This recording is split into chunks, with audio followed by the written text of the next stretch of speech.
Chapter 1. The Painful Truth and a Change of Heart. Point 1. XXXXXXXXXX Valley of the End. XXXXXXXXXX. The harsh rain that had been falling during the battle had finally stopped. As Naruto lay across from the beaten and bloodied Uchiha, his own wounds were slowly starting to heal as he thought about things. I can't believe that team, bastard, tried to kill me, he thought bitterly. A voice in the back of his mind told him that it would be better if he just killed the arrogant team and be done with it. What surprised him, though, was it wasn't the fox's voice, but his own. As a matter of fact, he couldn't seem to communicate with it at all. Suddenly, his head felt like it was going to burst open as strange memories started to flood his mind. Memory flash. He saw himself as an infant being lifted from a crib by a woman with blonde hair and brown eyes. It was Tsunade. He saw his small hand reach for her nose as he saw the sad expression on her beautiful face.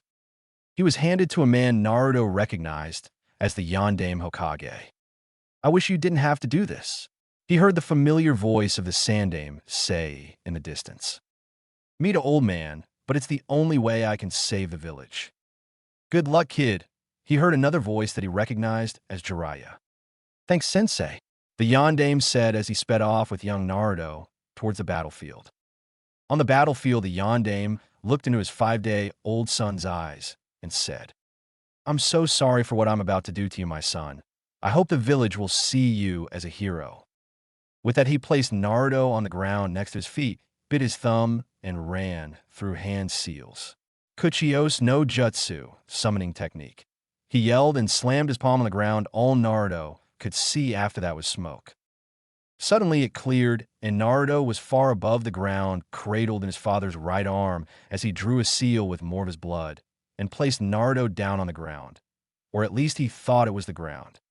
"Gamabunta, lend me your strength," the blonde Kage said as he went through more hand signs. Suddenly the seal he put on Naruto's stomach started to glow, and he started to cry in pain as the seal started to burn into his skin.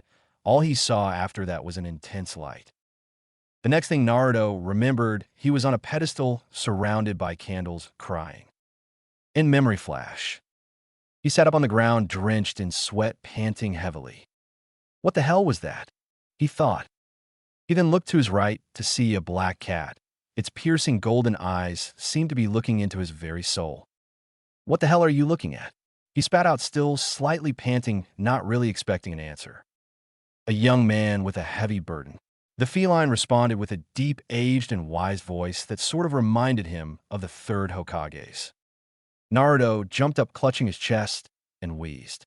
"You can talk. Wait, are you a summon?" He glared at the cat, wondering if it might be another enemy. "Yes, I can talk, and no, I'm not a summon.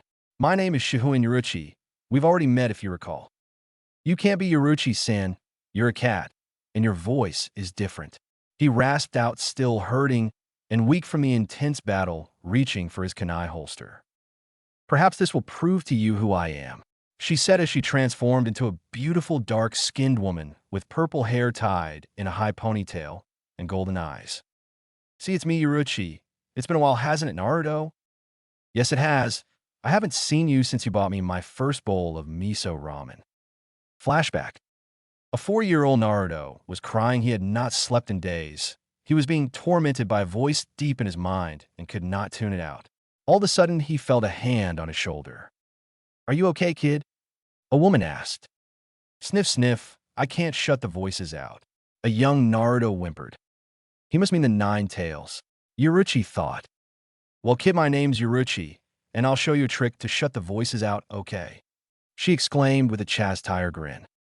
"Sniff, sniff, okay," he said as he took her hand and she led him to a small ramen stand. As they sat down at the counter, they were greeted by an old man and a girl. "My name is Tuchi, and this is my daughter. I am welcome to Ichiraka Ramen. How may I help you?" "2 bowls of miso ramen for me and my friend here, please," she said, smiling. A few minutes later, the bowls were in front of them. Yoruchi started wolfing down the ramen. When she looked over, though, she noticed that Naruto wasn't eating. "Come on, kid, eat. I promise it will help. You'll like it," she said. Naruto picked up his chopsticks and started slowly eating the ramen. Then, after a few cautious bites, he too started to wolf it down. "You're right, this is good, and it does help," he said happily, as for the first time in days the voices were letting up. Yoruchi leaned over and whispered in his ear, "Remember ramen shuts them up." Naruto nodded in understanding as they continued to eat. 30 minutes later, Yoruchi and Naruto had left, having just devoured 20 and 15 bowls respectively. "You know, kid, I'm about to leave this village. You could come with me if you want. See the world," she said, hoping he would come with him. "No. Thank for the offer, though I promised Sarutobi-san that I would stay and take his job." So Sarutobi has already corrupted the boy," Yoruchi thought. "Naruto, things aren't always what they seem. Did you ever stop to think that he may be using you, that you could be so much more than Hokage?" Naruto looked at her with fierce determination and declared, "No, he wouldn't do that. Just you wait and see, I'll be the best Hokage ever. Then everyone will respect me, you'll see. Believe it." Yoruchi sighed. "You know what, kid, I hope you're right, and you'll be the best Hokage ever. Although with this village, I highly doubt it," she thought as she saw the villagers glare at him. "Remember, Naruto, no matter what they throw at you, always take it with a smile. It'll piss them off," she said with a cheesy grin. Naruto nodded back, giving a cheesy grin of his own. With that, she waved goodbye as she left for the gates of Konoha, so much like his mother. In flashback, "I have come to ask you to help lead a battle against demons, as well as an organization of S-class nukenin called the Akatsuki.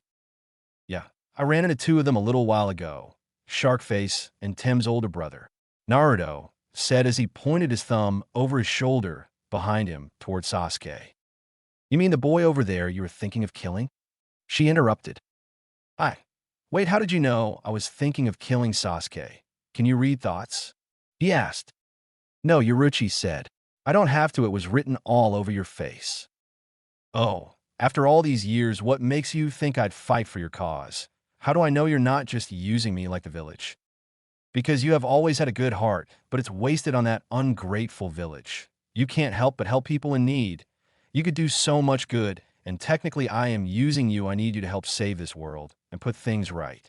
At least I'm honest about my intentions, unlike your so-called precious people back in Konoha. Look, Naruto, your memories are coming back. The suppression seal they put on you is weakening. Search your memories when you get back to the village, you'll see." Just then, they felt two chakra signatures headed their way at a very fast rate. Naruto could tell it was Kakashi, and to his surprise, Gaara. Then all of a sudden, Yoruchi changed back in her cat form and prepared to leave when she looked back and said, "Look, I know it's a lot to take and I'll find you later and tell you more." With that, she ran off, leaving him behind to think over what she said. A minute later, Kakashi and Gaara arrived on the scene. Kakashi was in awe at the destruction that littered the valley. As soon as Kakashi came out of his musings, he ran over to Sasuke to check and see if he was still alive. Figures he'd go to check on Sasuke first, team. "Don't worry, your precious Uchiha is still alive, barely." Naruto spat. "Naruto, are you alright?" Kakashi asked. "As if you care." Naruto spat. "What's that supposed to mean?" Ignoring Kakashi, Naruto turned to Gaara and said, "Gaara, want to help me back to the village. I need to recover." Gaara walked over, and Naruto leaned on him for support as they started to head back towards the village. "You know, Sensei, you should get him to the hospital before he dies," Naruto suggested. Just then, Kakashi picked up Sasuke and dashed toward the village to get him treated. "Why are you so hostile toward your sensei?" Gaara asked. "It's a long story. I really don't want to talk about it," Naruto replied. XXXXXXXXXX. Just outside Konoha. XXXXXXXXX. Kakashi was carrying an injured Sasuke in his arms when he was intercepted by two medic nin and an ANBU. "Sasuke needs medical attention fast," Kakashi says to the male medic nin as they pick up speed. "What are the dem? I mean Uzumaki," the cat-masked ANBU asks. Kakashi slightly grits his teeth at the ANBU's insult. Naruto is heading back with Gaara. They should be here later. The other members of the recovery team are getting emergency treatment. Shikamaru and Kiba only had minor injuries, but things don't look good for Niji. Choji looks like he'll pull through, but they're not sure. The female medic nin reports. XXXXXXXXXX in emergency room for XXXXXXXXX. Shizune and several other medic nin have been performing surgery on Niji for nearly 3 hours, stitching his wounds closed using his hair and a lot of their chakra.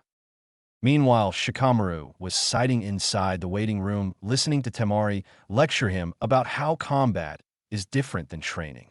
Getting slightly irritated, he gets up to go to the other side of the room. "Are you afraid of being hurt?" she asks as he walks away. His dad, who was standing in a nearby hallway, said to him, "You're a spineless coward.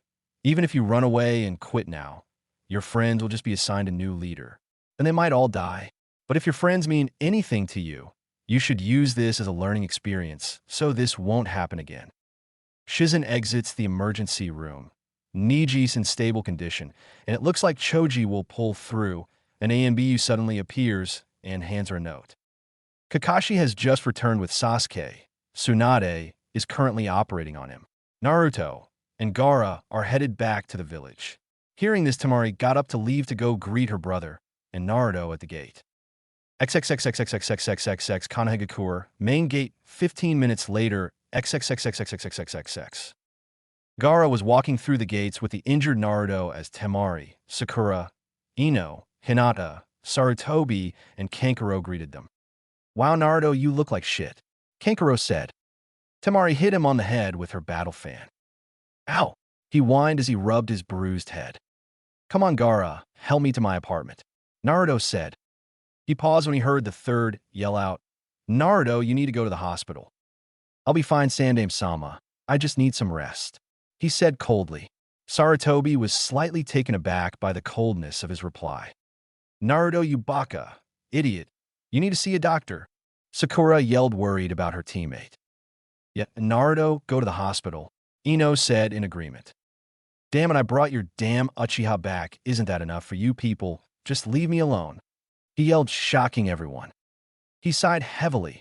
"I'll be fine, just let me be," he said softly as he leaned on Gaara as they continued on to his apartment, followed by Temari and Kankuro. When they reached Naruto's rundown apartment, he opened the door and Gaara helped him to his futon, where he laid down with a heavy groan. "Wow, Naruto, your apartment looks trashed," Kankuro said as he looked at all the graffiti on the walls. "Yeah, just the damn villagers having fun, tormenting their favorite whipping boy," Naruto said with a sigh. Temari was reading some of the graffiti. "Demon scum. Rot in hell, QB brat. Someone should finish you off, QB," were some of the things written on his wall. As Temari read them, she became more and more angry. "I can't believe they treat you like this," she spat. "You get used to it. Kankuro, can you go to the bathroom medicine cabinet and give me some bandages?" Naruto asked. "Sure thing," he replied. A minute later, he came back with several rolls of bandages and some towels. Temari walked over and helped take off Naruto's jacket and shirt. "Why are you sure you don't want to go to the hospital?" she said as she looked at the still, slightly bleeding wounds on his chest and shoulders as she used a towel to clean the wound and started to wrap the bandages around Naruto's torso as he groaned a little from the pain. "They're all done. We should probably head back to our village. Will you be all right, Naruto?" Temari asked. "Yeah. Thanks, guys. I'll be fine. I just need some rest," the blonde ninja replied weakly. With that, the Sand siblings got up to leave when the door shut. Naruto rested his head on a pillow, hoping to get some sleep. A few minutes later, he heard a knock on his door. "What the hell is it now?" Naruto spat. "It's Sarutobi, may I come in?" "You could do whatever you want, Sandaime-sama." The third slowly entered Naruto's apartment and noticed the graffiti and sighed as he took a chair from Naruto's kitchen and sat down next to the young genin. "So Naruto, I see the Sunanin helped you get bandaged up. Why did you refuse to go to the hospital and get fixed up?" "I already told you I'll be fine on my own. I don't need anything from you or this damned village." Naruto spat. "What's with all the hostility, Naruto? I've never known you to act like this before." Sarutobi asked, concerned for the boy. "Tell me something, Sandaime-sama. How come you never told me my father was the Yondaime?" "Naruto, save it, Sarutobi. All this time you knew. You fucking knew, all of you, and none of you told me." Naruto bellowed. "I suppose you also knew about the suppression seal. All those years of struggling at the academy, always being behind everyone else, all because of that suppression seal you and Jiraiya put on me. And you knew." He hissed. It was for the best, Naruto. If anyone had found out that you were Minato's son, his enemies would have come after you. The Sandame said. Bullshit. Look at my walls, you old fool, look at them. Beaten on an almost weekly basis, and you think that it was for the best. Fuck you, old man. Just get the hell out and leave me alone. Naruto. I said get the hell out. With that, Sarutobi got up and left as a small tear ran down his aged cheek. Wow, so you're finally waking up to what I told you all those years ago. Yoruchi said as she jumped up on the chair the Sandame had just been sitting on. What are you doing in my apartment? Naruto asked, slightly narrowing his eyes at the intrusion. Yoruchi turned into her human form and looked into his eyes. Tell me, Naruto, how much do you know about your mother? Naruto's eyes widened. Nothing, why? Well, let me tell you a little about her and where we came from. You see, her name was Uzumaki Kushina, and she along with Shiba Kakaku were my best friends. Chapter 2. The Painful Truth and a Change of Heart. Point 2. XXXXXXXXXX. Konoha Naruto's apartment. XXXXXXXXX. You see, Naruto, I'm not a normal shinobi, I am a Shinigami. Well, I was once. You see, I'm a fallen Shinigami, as was your mother. We were exiled. She frowned as she said the last part. Flashback. They stood there shackled their Ryatsu, spirit energy, having been bound in the center of the central 46 chambers, which was made up of 40 wise men and women with 6 judges slightly elevated above the rest. Jintomoto Shigekuni, 1st Division Captain, and General of the Godi 15 stood before them, holding a scroll. Then opening it, he read the verdict. Shihoin Yoruchi, Commander of the Special Forces. Uzumaki Kushina, Captain of the 9th Division. For helping Shiba Kakaku and her brothers escape, justice you are hereby bandash. Justice? You mean genocide, don't you? Yoruchi snarled. Silence. Yamamoto bellowed. Careful, Yoruchi, you're already in enough trouble. Your father would be so very disappointed that his daughter, the first female head of the Shihoin family in its 22-generation history. He trailed off, shaking his head in disappointment. One of the 4 great noble houses, and you've single-handedly brought it to ruin. Yoruchi clenched her fists in anger. He would be even more disappointed to know the Central 46 had ordered the destruction of an innocent family to cover up their own crimes, she thought bitterly. Now, as I was saying, the Central 46 has ordered your banishment from not only Suriidii, Court of Pure Souls, but also all of Soul Society. You will be banished to the mortal world. Should you die, you are to be damned to the pits of hell, never to return. In flashback. So you and my mom were exiled for helping your friend? Naruto asked. Yes, we were. Yoruchi replied bitterly as she clenched her fists. For the first 100 or so years, we wandered aimlessly through the shinobi world, doing odd missions for villages here, and then when we finally decided to settle down, we became ninja for the land of Whirlpool, where we found our friend Kakaku and her remaining brother Ganju. So what happened in Whirlpool? He asked. We had a good life in the village. We got reacquainted with Kakaku and made friends with the villagers. She smiled sadly. You would have loved your mom. She was always such a tomboy and loved to pull pranks. Yoruchi stood up and walked to the window to look out at the village, her voice becoming shaky as a tear slowly fell down her mocha-colored cheek. Unfortunately, the good times we had in Whirlpool weren't meant to last. I should have known they would come for us eventually. I still remember it like it was yesterday. Flashback.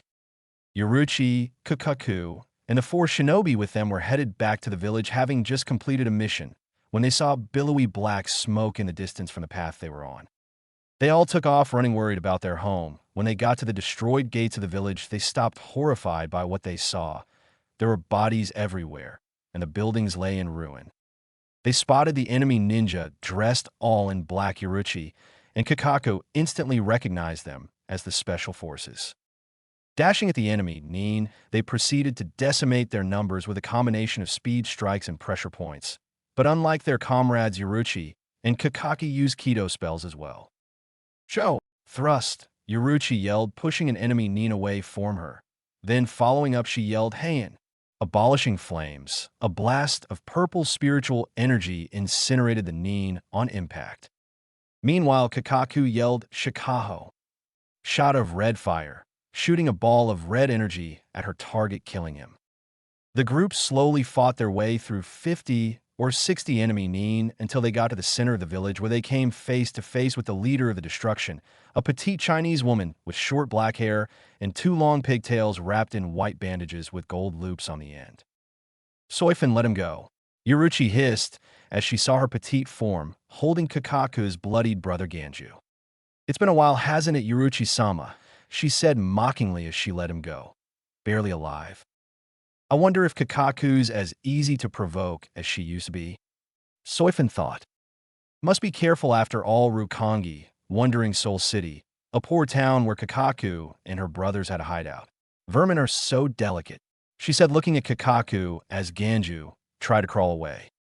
Soifin lifted her leg and drove it down with such force on his back that you could hear the audible crack as his spine was completely severed. "Whoops, damn vermin broke," she yelled mockingly as Yoruchi looked on in horror. "That ought to do it," she thought amusedly. Kakaku trembled with rage. "Murderer," Kakaku whispered. "You damned murderer!"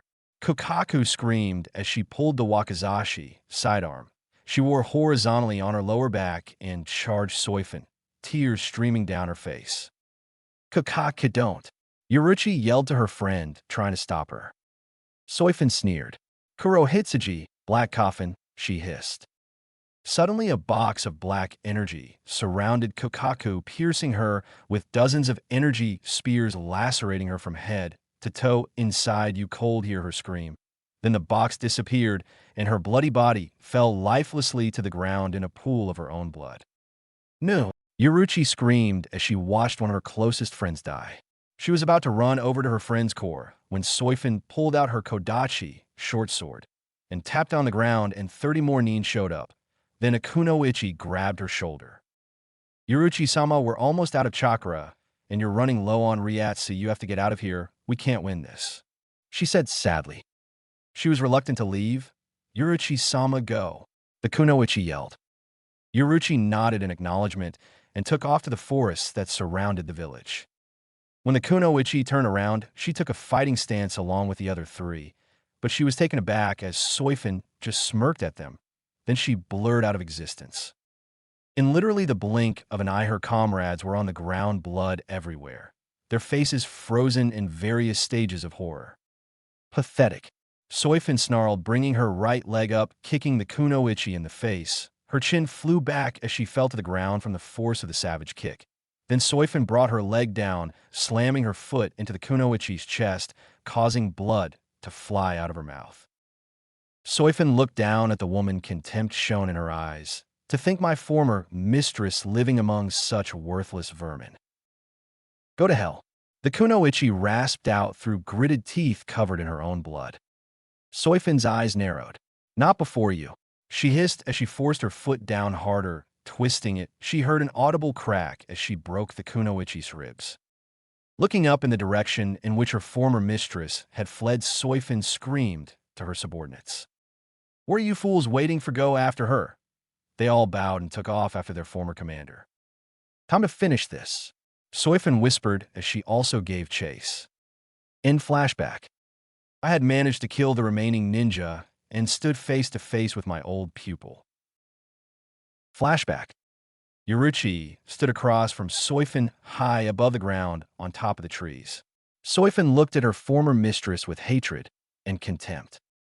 "Wow, it seems the special forces have gotten a lot weaker under your command," Yoruchi said as she looked at their dead bodies scattered everywhere on the forest floor below. Soifin smirked coldly. "It's a shame what happened to Kakaku and her 4 brothers, you know. I had fun personally exterminating each one of those vermin." Yoruchi smiled, that damn chast-hire smile that Soifin hated. "You know, Soifin, you sure are talkative today. Is it because you're so nervous seeing your old mistress?" Soifin frowned. "Don't get so cocky, Yoruchi. I have far surpassed you, and the filthy vermin you turned your back on me for." Soifin. "Shut up, Yoruchi. You were my mistress. I respected you, loved you, and what do? You abandoned me for that trash." Yoruchi narrowed her eyes at her friends being called trash. "They're not trash, Soifin. They're good people who were used, and thrown away by the Central 46 chambers and then ordered to be exterminated. I don't care about your damned excuses or anything else. I will kill you then, find that bitch Kushina and tear her apart. Soifin snarled as she rushed at Yoruchi at incredible speed and threw a savage spin kick toward Yoruchi's head, but she blocked it with her left arm, then threw a right uppercut towards the Chinese woman's head. They fought in a blur, their punches, and kicks were fast to be seen with the human eye as they finally stopped and landed back on opposite branches. One hit apiece, Soifin said, looking at the bruise on her shoulder. Looks like the last fight ended in a draw. Soifin said, yeah. Yoruchi smirked, wiping blood from her mouth. Not bad, little bee, but you still can't beat me. Is that what you think? Soifin sneered suddenly from behind Yoruchi with her kodachi, short sword, drawn to Yoruchi's neck, bringing her left arm around, touching the blade. Jintiki shakusetsu, sting all enemies to death, Soifin whispered in the other woman's ear as the blade shrunk into a gauntlet with a stinger on her middle finger. Yoruchi tried to blur out of existence, but was slashed by the stinger. Running away, bitch? Soifin mocked. Why don't you just admit I'm your superior? I'm stronger and better than you. What didn't cross your mind that I might have been holding back? No, of course not. That's not possible. Not against the great Yoruchi-sama. Know this before you die. You will learn your place. Yoruchi looked up at Soifin, hatred in her golden eyes as she clutched her stomach. Her eyes widened as a butterfly-shaped mark appeared. You feel its effects, don't you? That was the first strike. When the target is hit in the same place, twice, no matter who they are, they will suffer certain death. Soifin blurred out of existence, slashing Yoruchi's back. I will make you suffer. Yoruchi took off through the trees, trying to get away from Soifin. The Chinese woman smiled sadistically and yelled behind her, That's it, run, bitch. Run like a coward. They could hear the waterfall as they were reaching the edge of the forest. Suddenly, Yoruchi grabbed onto a branch and kicked her leg back, sending two sharp knives flying at Soifin's head, which she blocked just in time to get kicked in the face by Yoruchi as she forced Soifin to the ground. Getting up from the ground, slowly Soifin snarled, Damn you, bitch. You will pay for that. The dark-skinned woman stood across from her former pupil, panting, cut up, and bleeding all over, barely able to stand. I was just going to kill you with my stinger, but I think I'll show you how much I have grown without you by killing you with my new technique instead. The Chinese woman smirked as white lightning snaked around her body. Impressed? This is a technique I've worked on for a while now. She narrowed her eyes. You should feel honored to be its first victim. It doesn't even have a name yet. It has a name, Yoruchi said as she started to stand up straight. What did you say? Soifin hissed. Its name is Shunko, Flash cried. Yoruchi held out her left arm, and a spark came out of her fist as she slowly lifted her head and glared at the petite woman. You know, Soifin, you're a vicious little bitch. Yoruchi snarled as lightning shot from her back and completely destroyed her jacket, as well as the ground around her. I wasn't going to use this against you, but I think it's time I taught you a lesson. She hissed as she pointed her left arm, palm out at Soifin. I'll be damned if I lose to this bitch, Soifin thought as she pointed her right arm, palm out at Yoruchi. Suddenly they shot the lightning at one another. The sheer power and destructive force incinerated a huge chunk of the forest and sent both women flying backwards. Unfortunately for Yoruchi, her back was facing the cliff as she fell into the rapids below. In flashback. When I finally came to, I was in a small house a few miles away. My wounds were being tended to by a Shinto priestess and seal mistress named Kikyo. Sounds like you used up one of your 9 lives. Naruto joked. Yeah, whatever. Yoruchi rolled her eyes. Anyway, I had found out that she had found me on the water's edge and brought me to her home. I had been unconscious for at least 2 weeks. I tried to get up to go back to the village, but I couldn't. She said I was still injured and I needed to stay for at least 2 to 3 more weeks. When I finally recovered, I thanked her and left for the village, but I wasn't able to find any survivors. Over the next 12 or so years, I went from village to village looking for your mom with no luck. Then one day, I got a lead that she may be in Kanahagakure, so I came here only to find out she had been dead for 4 years, and the QB had been sealed into her son. I followed you around for a while, taking care of some of the assassination attempt against you, Then I found out my old pupil might still be alive. So you left to go search for her. Why didn't you take me with you? Naruto asked. I tried to get you to come with me, remember, but Sarutobi had you convinced that you were going to be Hokage. Yeah, in hindsight, I wish now that I would have taken you up on your offer, he said, bitterly thinking about how his life in Konoha turned out. XXXXXXXXXX. Konoha, Tsunade's office. XXXXXXXXX. Tsunade sat heavily in her chair and sighed, looking at the two men in front of her. She was wondering what was so important that she couldn't go to Naruto's apartment to drag him to the hospital. Flashback. What the hell do you mean the Gaki refuses to come to the hospital? Tsunade yelled. Calm down, Tsunade-sama. Shizen said. No, I will not. What does that Baka think he's doing? He could be seriously hurt. I'll go drag him here myself. No, Tsunade, that can wait. I need to discuss something urgent with you first. What could be more urgent than getting Naruto to the hosp? She was silenced by her old sensei's glare. In flashback. What do you mean Naruto knows who his parents were? The Godame yelled. The Sandame looked at her with regret. It seems that in his fight with Sasuke the suppression seal, I had Jiraiya place on him was broken and his early memories came back. Suppression cell, Bahat suppression cell. Tsunade asked. Jiraiya sighed heavily. It was a year after you and Shizen had left the village. Naruto was advancing at an incredible rate, and we were afraid of what the council might do if they knew he was so advanced, so we came up with a seal that would slow his learning. Unfortunately, it not only did that, but it also stunted his mental capacity, making him struggle to learn anything except when he's in extreme emotional distress. So his grades at the academy and his failing the exam twice was a result of the seal you placed on him that still doesn't explain how he knows who his parents were. He has a photographic memory. He probably remembers the day of the sealing. Sarutobi said. Tsunade looked at him in shock. Is he really that advanced? She thought. We should probably talk to the Gaki. Jiraiya said. Already tried. He was so angry. I think we should give him a couple of days. I agree, we'll give him a few days, and we'll talk to him then. The blonde Kage said. Oh, Naruto, I hope you're all right. She thought, looking out the window. XXXXXXXXXX, Orochimaru's underground base in Odo Geikure. XXXXXXXXXX. The mission was a failure.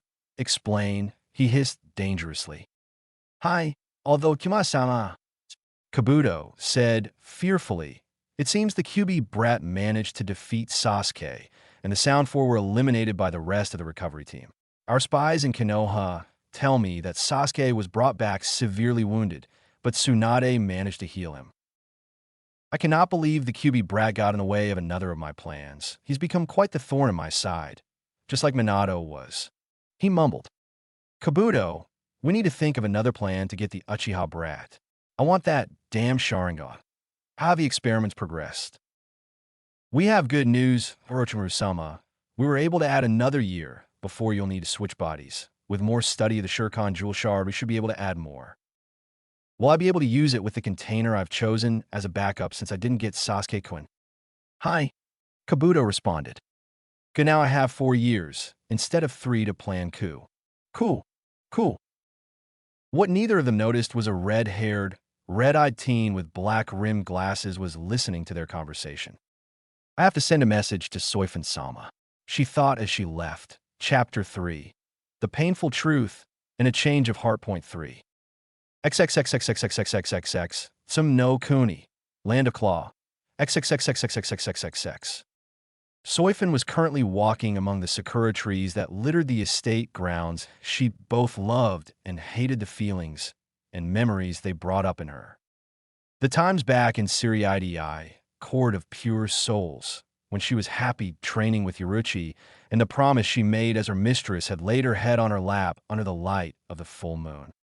I will always be by your side to protect you, Yaruchi-sama. Always. Ya little bee, it's a promise. But that was all just a lie. Why wasn't I good enough? Why were Kakaku, her brothers, and Kushina worth so much that you would destroy your clan, as well as my clan's honor, and abandon the special forces? And me? It seems that nothing can free her from the pain of what Yaruchi did to her all those years ago. Not even Kushina's death all those years ago. Flashback. Soifin stood behind the dark priestess, Tsubaki flanked by lust and sloth as they stood outside an ancient tower just inside of fire country that lay decaying, falling apart, all but forgotten. But it wasn't just any tower, it was a tower that held the most powerful of the Biju-tailed beasts, Kyubi no Kitsune, a beast of legend said to have been sealed away into a powerful slumber more than 500 years ago. What the hell is taking so long? Lust blurted out in frustration. Just be patient, it will be open soon. Tsubaki spat in annoyance. How are we supposed to control it once it's free? Sloth asked. Simple, we're not. Soifin spat. What do you mean we're not? Lust yelled, fearing what it may do to them. It's simple, really. The Biju are forces of nature. You can't control them unless they're sealed into a host. All we have to do is let the demon loose and let it ravage fire country. It will keep going on its rampage until it reaches our target. The Chinese woman replied. Suddenly, Tsubaki's eyes snapped open. Open, demonic gate. Come forth, Dark Lord. Awaken and exact your revenge. She yelled. The doors flew open and a demonic chakra crept out. It was ancient and malevolent. It was the Lord of the Biju.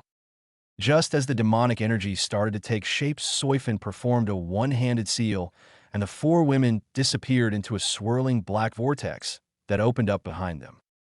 Over the next 2 days, the demon would ravage fire country.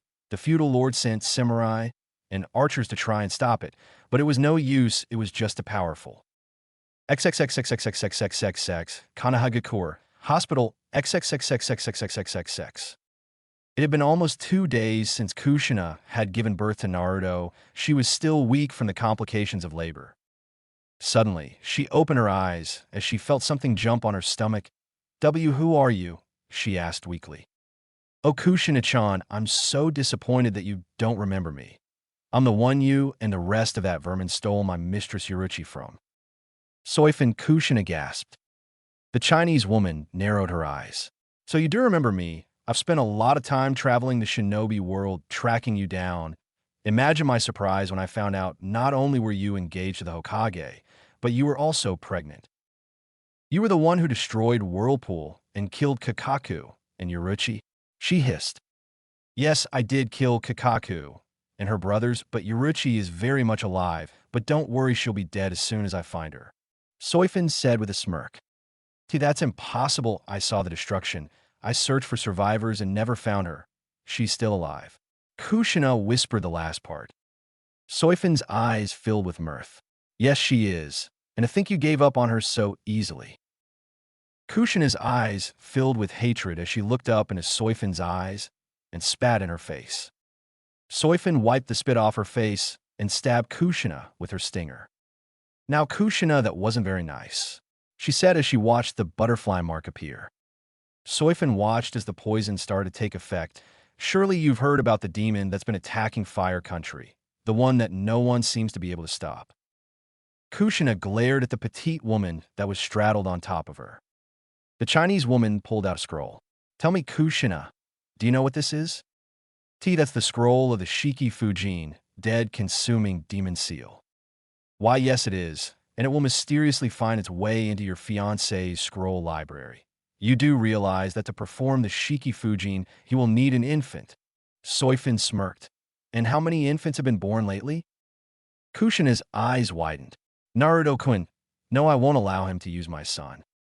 Very good, Kushina-chan, but you won't be alive to object. Soifin said coldly.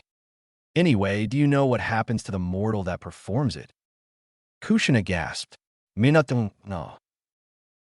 Yes, but that's not all. It doesn't just summon any Shinigami, it summons the captain of the first squad and general of the Godai, 15 Shigekuni Yamamoto himself.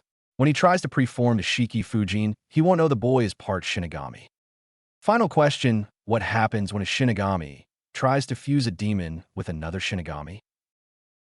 The souls of the summoner and Shinigami he summoned are violently mixed and explode, destroying both. The bright light Naruto saw when he had the memory flash. Good, and as you know, Yamamoto was the only one keeping the separate factions of the Godai, 13, from entering a civil war.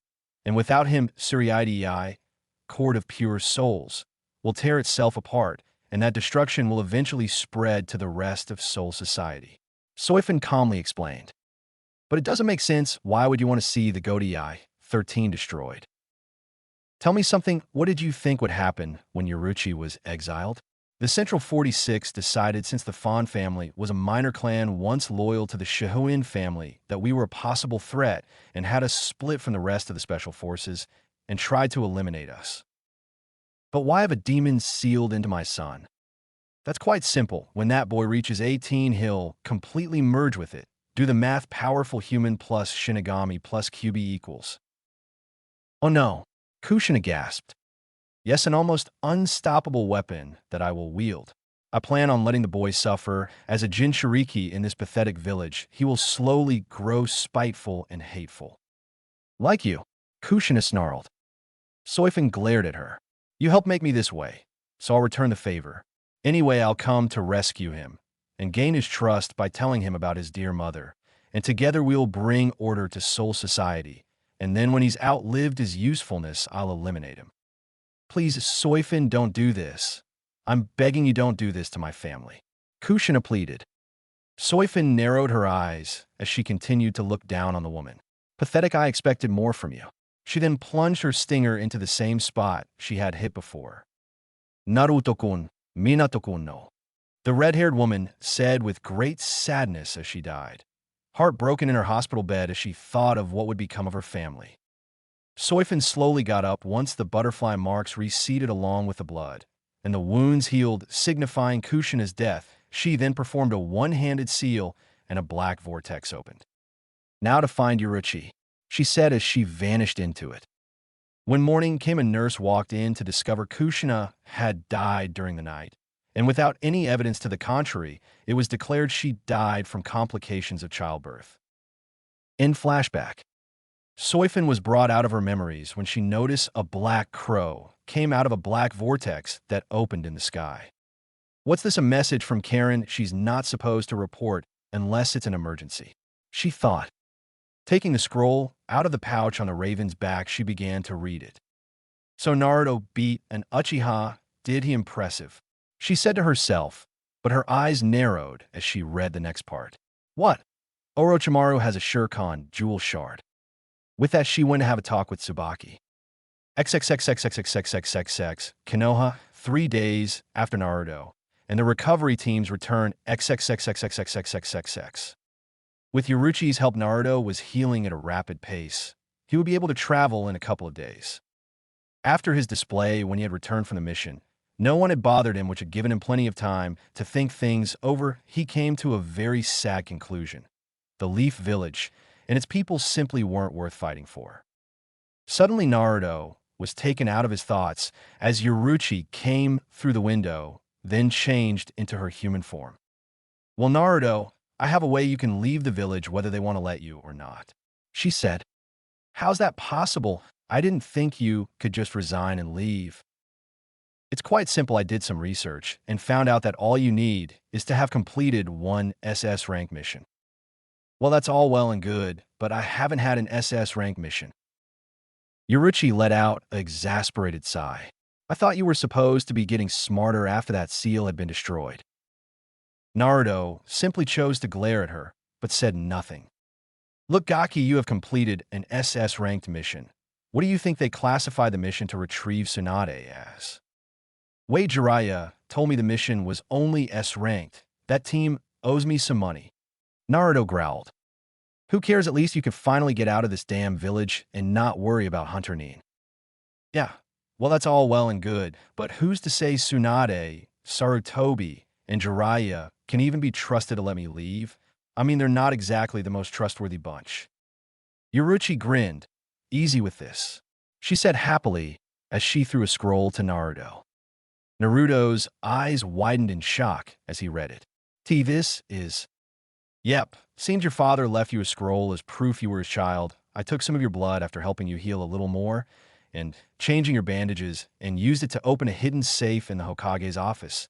Turns out it was hidden behind his picture. How did you know where it was? I was once the leader of the special forces. I know how to sneak in and out of places without being detected. I had been shadowing Sarutobi before you went on your mission to retrieve Tsunade. He opened that safe a few times, but I wasn't able to. Turns out I needed your blood. How is this going to help again? First thing I have to teach you is always have a backup plan. If they won't let you leave, even if you can legally, then tell Sarutobi to check your father's safe. If they ask you where it is, tell them that it's somewhere safe. And if they won't let you go, then you'll send it with a sample of your blood to the Fire Lord and say you'd love to see how he feels about the way his nephew was treated. Nice. I'll just go to Tsunade's office and resign now. He said, no, if I know how they think, and I think I do, they will call for you. All you have to do is be patient. The next day, an ANBU appeared in his apartment and stared for a second at the black cat that was next to Naruto on his couch. Hokage-sama wishes to see you, demon. He spat before vanishing in a cloud of smoke. God, I can't wait to get away from these dumb-ass bigots, he said to the feline. Just remember what we discussed about how to handle the meeting, Naruto. He saluted mockingly and then left for the meeting. Yup, just like his mother, she said amusedly, remembering her friend. XXXXXXXXXX, Amigay Cure. Village hidden in rain. XXXXXXXXX. Pain was furious as he walked through the Akatsuki base to go look at Zetsu's corpse. He had managed to barely make it back to report. He looked at Conan. What the hell happened? He yelled. She looked at him with her usual cold expression. It would appear he was attacked by Demon Nin. His corpse is all cut up and missing an arm. It looks like he was attacked by a wind user. He said, you didn't let me finish. He reported before he died that they were led by Kagura, she replied. He clenched his fists in fury. That demoness bitch. Pain shouted. What of his ring? I would assume that she took it. It seems a Shirkan jewel shard is also gone.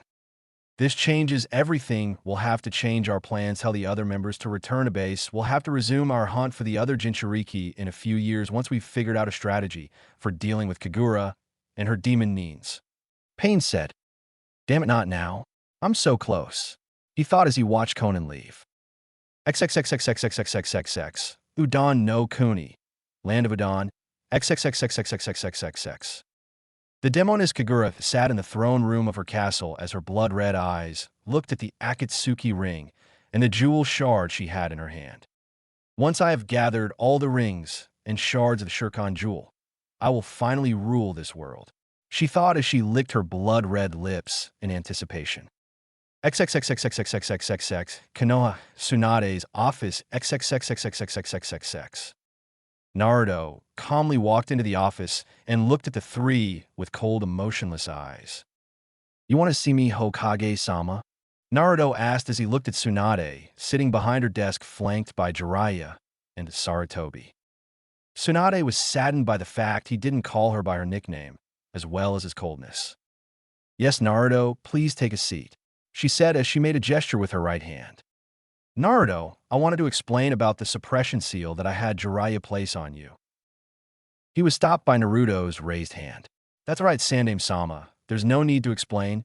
You just didn't want anyone to know that the great Namikaze Minato, the Yondaime Hokage, had a demon half-breed for a son, so you placed a seal on me to prevent me from remembering. Naruto, that's not true, Sarutobi said. Naruto, Jiraiya interrupted. How did the seal break? Well, that's simple, Jiraiya-san. He flinched at the honorific. It happened when my so-called best friend stuck a Chidori through my chest. Naruto remained cold as he saw the shocked expressions on their faces. Naruto, that can't be, you wouldn't have been able to survive even with Kyuubi, Tsunade said. Oh really? Naruto said, lifting up his shirt to show the scars on his chest. Tell me, Tsunade-sama, you know damn well with my healing rate thanks to the Kyuubi that there's only a handful of jutsu that are strong enough to leave scars on me. Naruto spat as he saw her flinch. Listen, Naruto, his enemies would have come after you and tried to assassinate you, Sarutobi explained. And if the council found out you were so advanced, they may have tried to turn you into a weapon or have you killed. Jiraiya chimed in. Oh, and I suppose it was so much better to let the villagers attack and try to kill me instead? Naruto asked, getting annoyed with their excuses. What about the law I passed? Didn't it help? And what about the money I gave you for housing and food? Saratobi asked. Gee, you've come to the hospital to see me how many times, Saratobi-sama? And the only place that would rent to me was a slum. And how good do you think I ate when the only food I could get was old?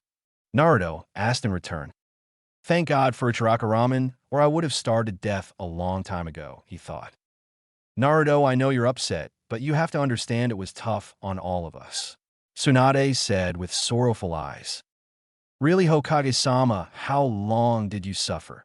It must have been torture all those years of getting pissed drunk and gambling. Naruto said sarcastically. Naruto, that's enough. Jiraiya yelled. Look, Naruto, we're all sorry, but the way you're acting is not the way your father would have wanted.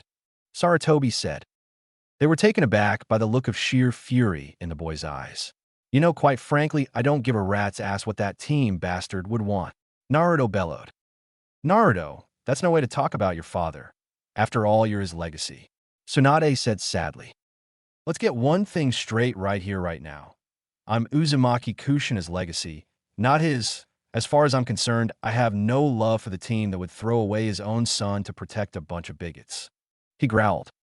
Not wanting to anger Naruto any more, Tsunade decided to get to the point. Naruto, we have decided that you need to get away from the village for a while. Jiraiya is going to take you on a training trip.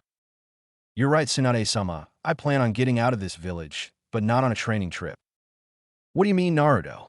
Saratobi asked, not liking where this was going. Tsunade-sama, I, Uzumaki Naruto, hereby resign my commission as a ninja of Konoha Corps, effective immediately. He formally announced, making all three gasp. Naruto, you can't just do that. There are rules and regulations, like completing an SS-ranked mission. Saratobi said. Oh, I'm quite aware, Saratobi-sama. I've completed an SS-ranked mission. Naruto replied. Really, when? Jiraiya asked. Simple, when I went with you to retrieve Tsunade-sama. By the way, I'm disappointed that you cheated me out of some of my pay. Naruto said, looking at Jiraiya.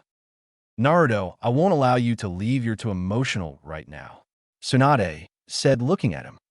Unbelievable, after all the crap I've put up with, you intend to keep me in this village. Do you really want to handle it this way? Naruto asked. Yes, the Godame said seriously. Naruto shook his head and sighed. Fine, I didn't want to turn out this way, but you forced my hand. What are you talking about? Jiraiya asked. Saratobi-sama, have you checked the safe behind Yandame's picture? The Sandame gasped and ran over to the safe. He then bit his thumb and smeared his blood on it. When his blood disappeared, the door opened. Naruto, what have you done with the scroll? Saratobi yelled. Don't worry, it's in a safe place. My lineage will remain a secret, as long as you let me leave. Naruto, this is a dangerous game you're playing. Tsunade said, deadly serious. I would hate to see this end badly for you. Picking up on the slightly veiled threat, he replied. Trust me, if anything happens to me, the scroll will become public knowledge. Look, all I wanted to do is leave this ungrateful village using the proper laws of the Leaf, but you don't seem to want to abide by them. So if you don't want the Fire Lord finding out how this village treated his nephew, then you will let me go. Naruto said sternly. Tsunade and Naruto looked into each other's eyes. Brown met blue. Fine, give me your Hittite forehead protector, she said, holding out her hand. Tsunade, what are you doing? Saratobi asked, not wanting to lose Minato's legacy. You know what will happen to the village if the Fire Lord finds out that we've been hiding his nephew, she replied. Naruto started to get up to hand her his Hittite. Naruto, you know, once you leave the village, you'll never be allowed to come back, Tsunade said, taking his Hittite. Yeah, I know, he replied. What about wanting to be Hokage? She asked. That was before I knew how you people and this village really are, he said, taking off the necklace she gave him and handed it to her, shocking everyone. He started to walk out the door, but stopped right before he reached the knob to open it. You know, it took 15 years and a Chidori to the chest to finally figure out that this village just ain't worth fighting for. With that, he opened the door and left. 2 days later, on a cloudy, overcast day, he walked out the front gates with a black cat following him and a duffel bag draped over his right shoulder, never to return. Chapter 4. The Aftermath and the Plot Thickens. XXXXXXXXXX. Konoha Hospital. XXXXXXXXX. Sakura was sitting by Sasuke's bedside, her jade eyes watching the Uchiha coldly. I can't believe that stupid demon couldn't even do this right. They were supposed to kill each other, damn it. What am I supposed to do now? She thought as all her plans were now in jeopardy. She was taken out of her thoughts by the sound of someone entering the room. How is he doing, Sakura-san? Shizune asked as she took his medical chart from the foot of his bed. He's the same, Shizune-san. Do you know when he'll wake up? No, but Tsunade-sama thinks he'll be up in a couple of days. Maybe a week. Oh, all right, she said almost disappointedly. Shizune caught her tone, but wrote it of as stress. So how is Naruto doing? Shizune dropped the chart that was in her hands. Ah, Sakura-san, about Naruto. He's fine as far as I know. He's what you see, he's not in the village anymore, she said as she picked the chart up off the floor. Not in the village? What do you mean, not in the village? Sakura asked excitedly. Was he kicked out for what happened to Sasuke-kun? No, nothing like that, Shizune replied, trying to calm the pink-haired Kunoichi. He resigned his commission and left a few days ago, Shizune said regretfully. But why would he leave? What about being Hokage? What about Team 7? The team structures will have to be reevaluated by Tsunade-sama. I'm sure she will fill you in on the details when she meets with you all eventually. I'll leave you and Sasuke alone, Shizune said, giving Sakura time alone with her thoughts. Once the door closed, Sakura went back to her earlier thoughts. Well, that's interesting. I never thought Uzumaki would just leave like that. I guess that takes care of one of my problems. Now what to do with you, Sasuke-kun? Sakura asked out loud right before she got up to leave. XXXXXXXXXX, secret, underground, bunker, Konoha, forest, XXXXXXXXX. Danzo was standing in front of one of his most trusted root members, her pearl white pupilless eyes slightly looking down as she kneeled on one knee before him. Hinata report. He ordered. Hi Danzo-sama. It seems that Uzumaki has resigned his commission as a leaf nin as of a few days ago, Hinata reported. Any reason for the sudden change of heart? The one-armed man asked suspiciously. It seems whatever happened to him during his fight with the Uchiha made him question his loyalty to the village. It also seems as though he was terribly upset with the Sandaime and the remaining Sannin. Interesting. What are your thoughts on what he may do now that he's left the village? I mean, it has been your mission for Root to shadow him and gather intel since before the academy, Danzo stated. Well, Danzo-sama, it is my opinion that if he was willing to resign, it surely means that he has given up on the village and is probably of no consequence any longer. However, I never anticipated that he would be willing to leave to begin with, so my assumptions may be off, Hinata responded. Interesting. I'm surprised that Sarutobi and Tsunade would let him leave freely, I wonder.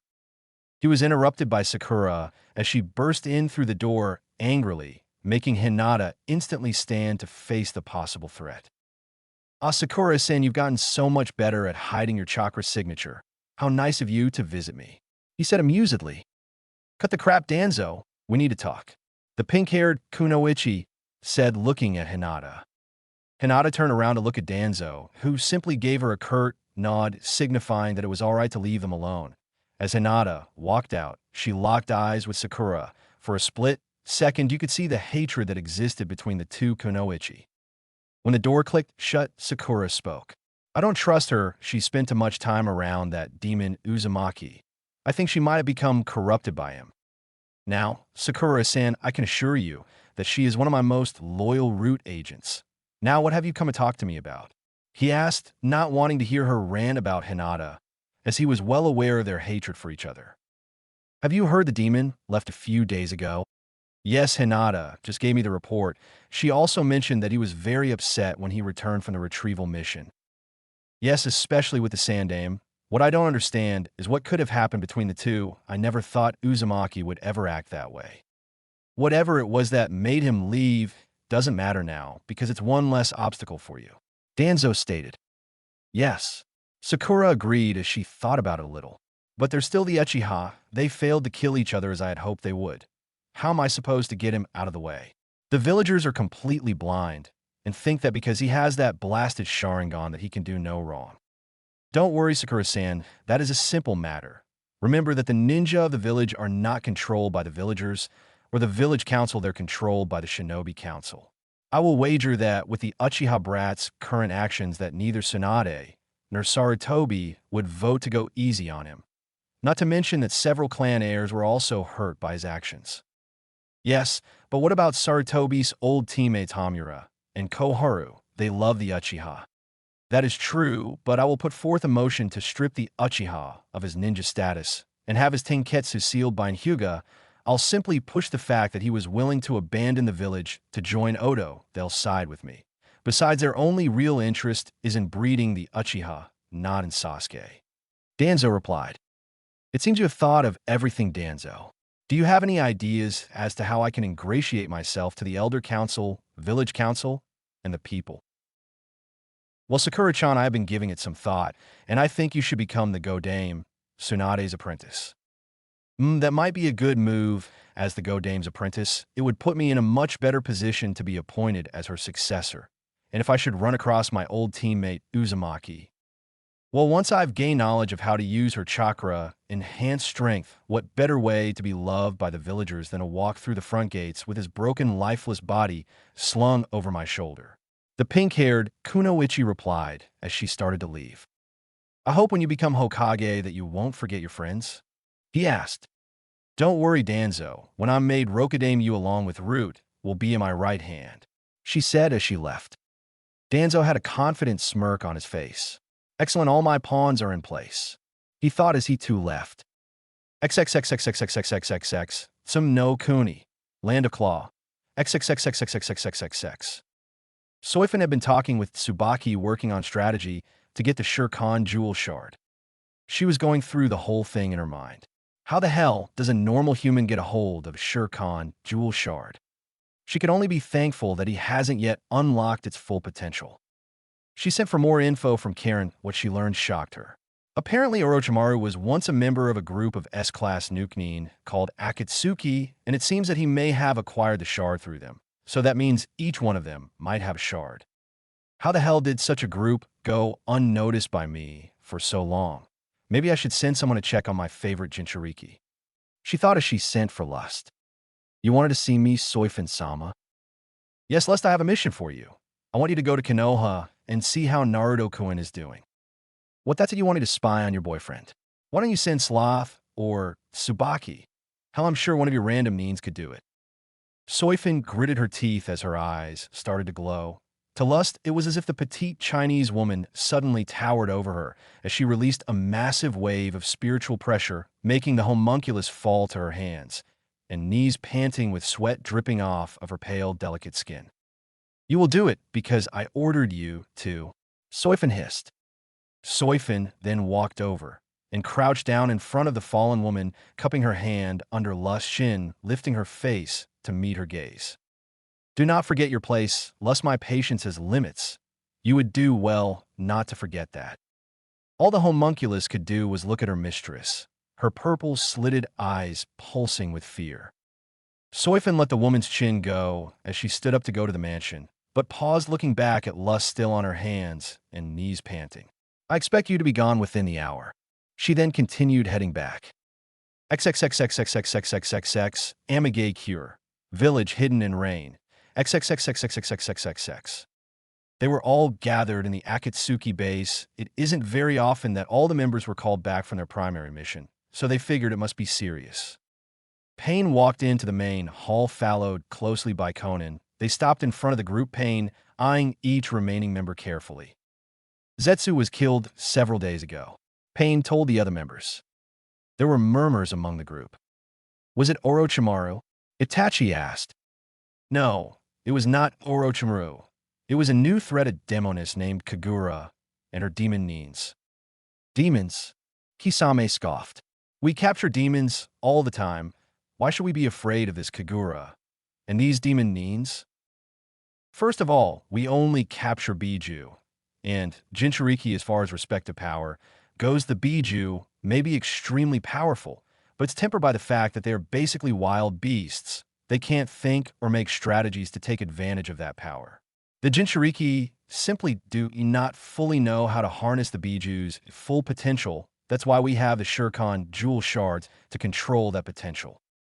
Kagura and her demon neens, on the other hand, are a totally different matter. They are far more intelligent and have full control over their powers.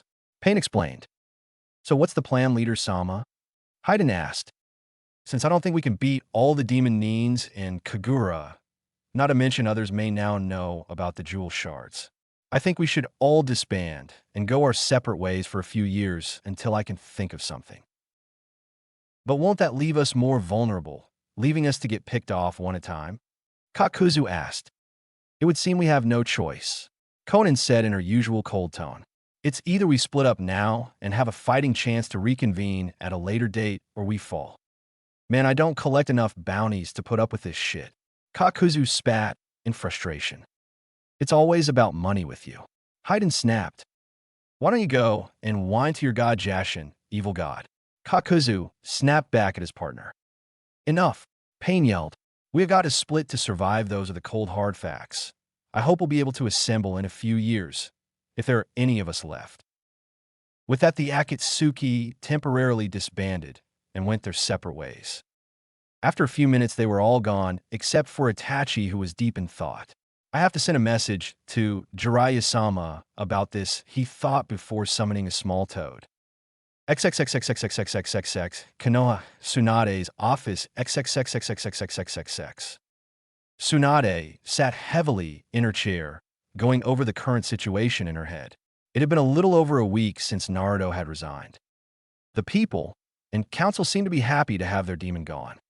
I can't believe how they've treated Minato's son, but that still doesn't justify him threatening us. Then there's Sarutobi and Jiraiya hiding such things from me, she thought bitterly. She was taken out of her musings by a knock at the door. Komein. The door opened, revealing Haruno Sakura. Hello, Sakura, what can I do for you today? She asked. Bowing deeply, she said, I would like you to train me, Hokage-sama. Tsunade looked at her sadly. In the course of a week, she lost her entire team. One boy, the traitor who will be stripped of his rank, the other a boy who had just given up on the village on them, and a sensei who never really should have been one in the first place. I am Sori Sakura, she said regretfully, but I don't think I would be a good teacher for you. She was taken aback when the girl looked back up at her with tears and determination in her eyes. Please, Tsunade-sama, it was all my fault, all of it. If I had been stronger, if I had taken my job as a kunoichi seriously, maybe I could have stopped Sasuke then and there, and he wouldn't have been stripped of his ninja status. Maybe Naruto wouldn't have resigned. Please, I beg you, train me. Tsunade was shocked. She never thought Sakura had it in her. She thought she only cared about herself and the Uchiha. All right, Sakura, I will train you, but you will have to take this seriously. Hi, Sakura exclaimed as she bowed once more and left the room. Maybe she'll be a good apprentice, the buxom Kage thought. Sakura walked out of the Hokage's office with a cold smirk on her face. I can't believe it was that easy to manipulate the old hag, she thought. What she didn't notice was Shizune watching her suspiciously. Were you up to, Sakura-san? XXXXXXXXXX, Konoha, Hyuga, Compound, XXXXXXXXX. Hinata was in the private dojo, currently destroying several training dummies. What's the matter, sister? Hanabi asked, concerned. Slightly panting from the intense workout. With Naruto gone and Sasuke stripped of his status, there's no one to challenge her for the Hokage title. Hinata spat angrily. Why would Danzo-sama back someone like Sakura-san to become Hokage? He thinks she will be his willing puppet, but he doesn't understand she's much more dangerous than people give her credit for. I don't like it any more than you do, Hinata, but as long as she has the support of Danzo, she has the support of Root. He is the leader after all. Hinata looked at her sister with cold eyes and said, maybe it's time Root had a new leader. With that, she walked out, leaving a shocked Hanabi. XXXXXXXXX, small village, edge of fire country, XXXXXXXXX. Naruto and Yaruchi in her cat form were walking down a dirt road that lead into the village. What are we doing here? Why couldn't we just have gone to Nami no Kuni, Land of Waves? Naruto asked. 2 reasons. 1, from what I hear, you would be too recognizable there. 2, we're going to hopefully meet the second member of your team. The feline replied. And who would that be? Naruto asked. A girl who looks about your age, but she's much older. Her name is in no way Oraheim. I need you to go and check into it, and it may take a while to find her. So after that, just look around the village. I'm sure you'll find something to keep you occupied. Sure, whatever, I'll see you later, he said as they separated and Naruto went to find an inn. 10 minutes later, Naruto had found a modest inn where they could stay for a few of days. Hello, my name is Amina, and welcome to the Fugal, and how may I help you? Yes, I'd like a room, please. And how many in your party? Naruto thought for a second. Well, I can save money if I say it's just me. Hell, Yuruchi stays in her cat form most of the time anyway. Just me. Please sign the registry. Naruto decided to use an alias. Amina turned the book around so she could read the name. Thank you, Aizen Sosuke. I hope you enjoy your stay. I'm sure I will. Thanks. A half hour later, Naruto decided to leave the inn to go and explore the village. After a few minutes of wandering, he came to a small restaurant. May I help you? A waitress asked. Yes, I'd like a bowl of miso ramen, please. I'm sorry, sir, but we don't serve ramen. Naruto frowned. Great, just great, he thought. Well, could I just have some dango and green tea, then? Thank you. Sure thing, she replied. A few minutes later, Naruto was calmly eating his dango while deep in thought. I can't figure out why I can't seem to communicate with the furball lately ever since that fight with the damn Uchiha. They're probably throwing him a parade. Maybe Yuruchi-san can help me figure it out. He was taken out of his musings when he saw a girl about his age with orange-brown hair, bangs tucked behind her ears, and strange-looking hairpins. What caught his eye, though, was the fact that three big guys followed her out with huge grins on their faces. Naruto got up and left some money on the table with a tip for the waitress and followed them. The girl turned into an alley, and the three guys followed in behind her. Naruto wasn't far behind when he too entered the alley. Well, look at what we got here. If it isn't our favorite demon-hunting bitch, Kagura-sama's put quite a bounty in your head. Demon hunter, Naruto thought. Suddenly, their skin started to stretch and peel as a scale-like armor burst through, and their finger grew into long dagger-like claws. The girl noticed Naruto standing there gawking. What the hell are you doing, Baka? Get the hell out of here. Just as she yelled for him to get out, one of the demons turned around and started speeding towards him. Only one thought went through Naruto's mind. Son of a bitch! Chapter 5. Baptism by Fire, and the search begins. XXXXXXXXXX, alley, small village, edge of fire country, XXXXXXXXXX. Naruto quickly jumped to the side, expecting the demon to run past him, but to his surprise, instead of passing by him, it instantly stopped in front of him, spun around, and slammed its powerful forearm with its scale-like armor into Naruto's chest, sending him flying through the alley's brick wall. Oh no! Oraheim shouted, concerned. But as she was about to run and help him, she was blocked by the two remaining demons. Where do you think you're going, bitch? We'll make you pay for all of our brethren that you've killed. One of the demon neens spat. Yeah, I'm going to enjoy hearing your screams. The other demon continued. Oraheim narrowed her gray eyes and scowled, jumping back, taking a fighting stance. Tsubaki, she yelled. Suddenly, the hairpin on the right side of her head glowed, and a strange arrow-like creature flew out, speeding toward her enemies. Koten Zanshuin, solitary sacred cutting shield, a thin barrier formed on either side of it. I reject thee.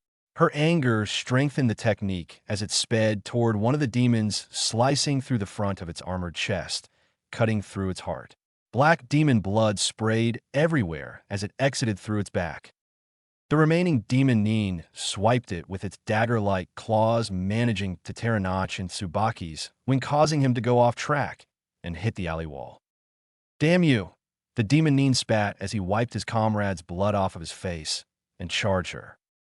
Hinajika Lily Bagan, she yelled, jumping back, putting even more space between her and the raging demon Nin.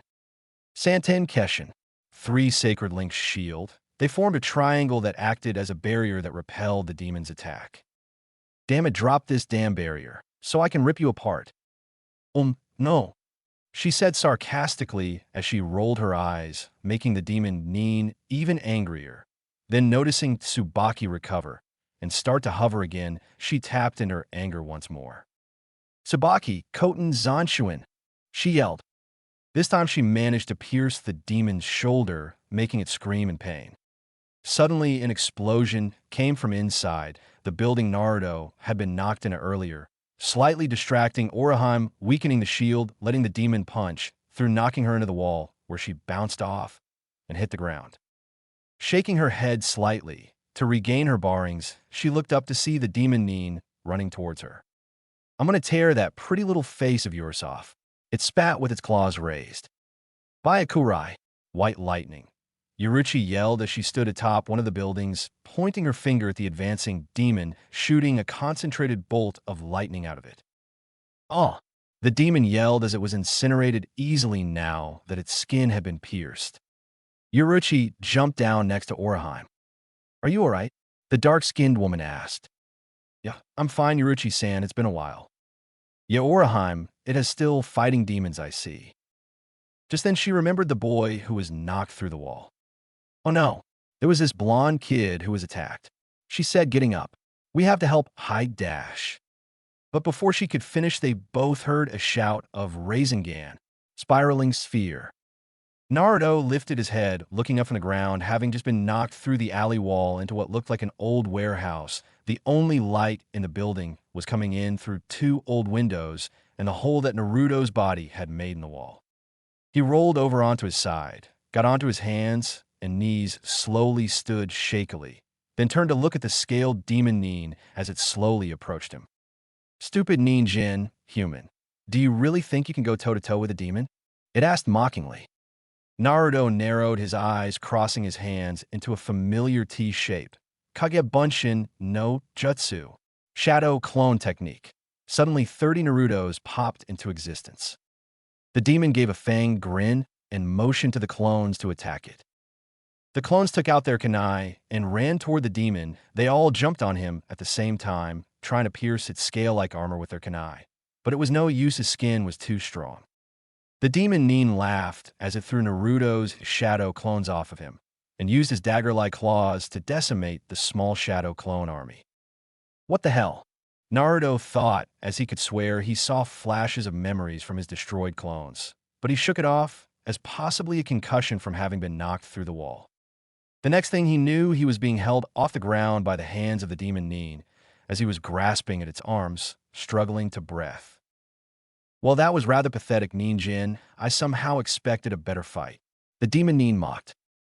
Naruto's eyes started to glow red. His teeth turned into fangs, and his nails grew into claws. He then grabbed the demon Nin's arm with both hands, bringing his knees up to his chest, and kicked his legs out with all the force he could muster, slamming both feet into the demon's chest, propelling himself out of the demon's grip and backwards through the air. He spun his body around in mid-air, launching a kunai with an explosive tag wrapped around its handle at the demon's chest. He landed, skidding backwards on his feet, several feet away, as the kunai hit the demon's chest and exploded. Naruto looked at the cloud of smoke with a confident smirk, thinking that he had killed the demon. But to his surprise, when the smoke cleared, he saw that he had only managed to tear a hole in its scale-like armor.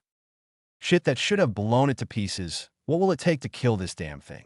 Naruto thought angrily. Looking down at his damaged chest, the demon's black eyes narrowed. You'll pay for that, Nin Jin.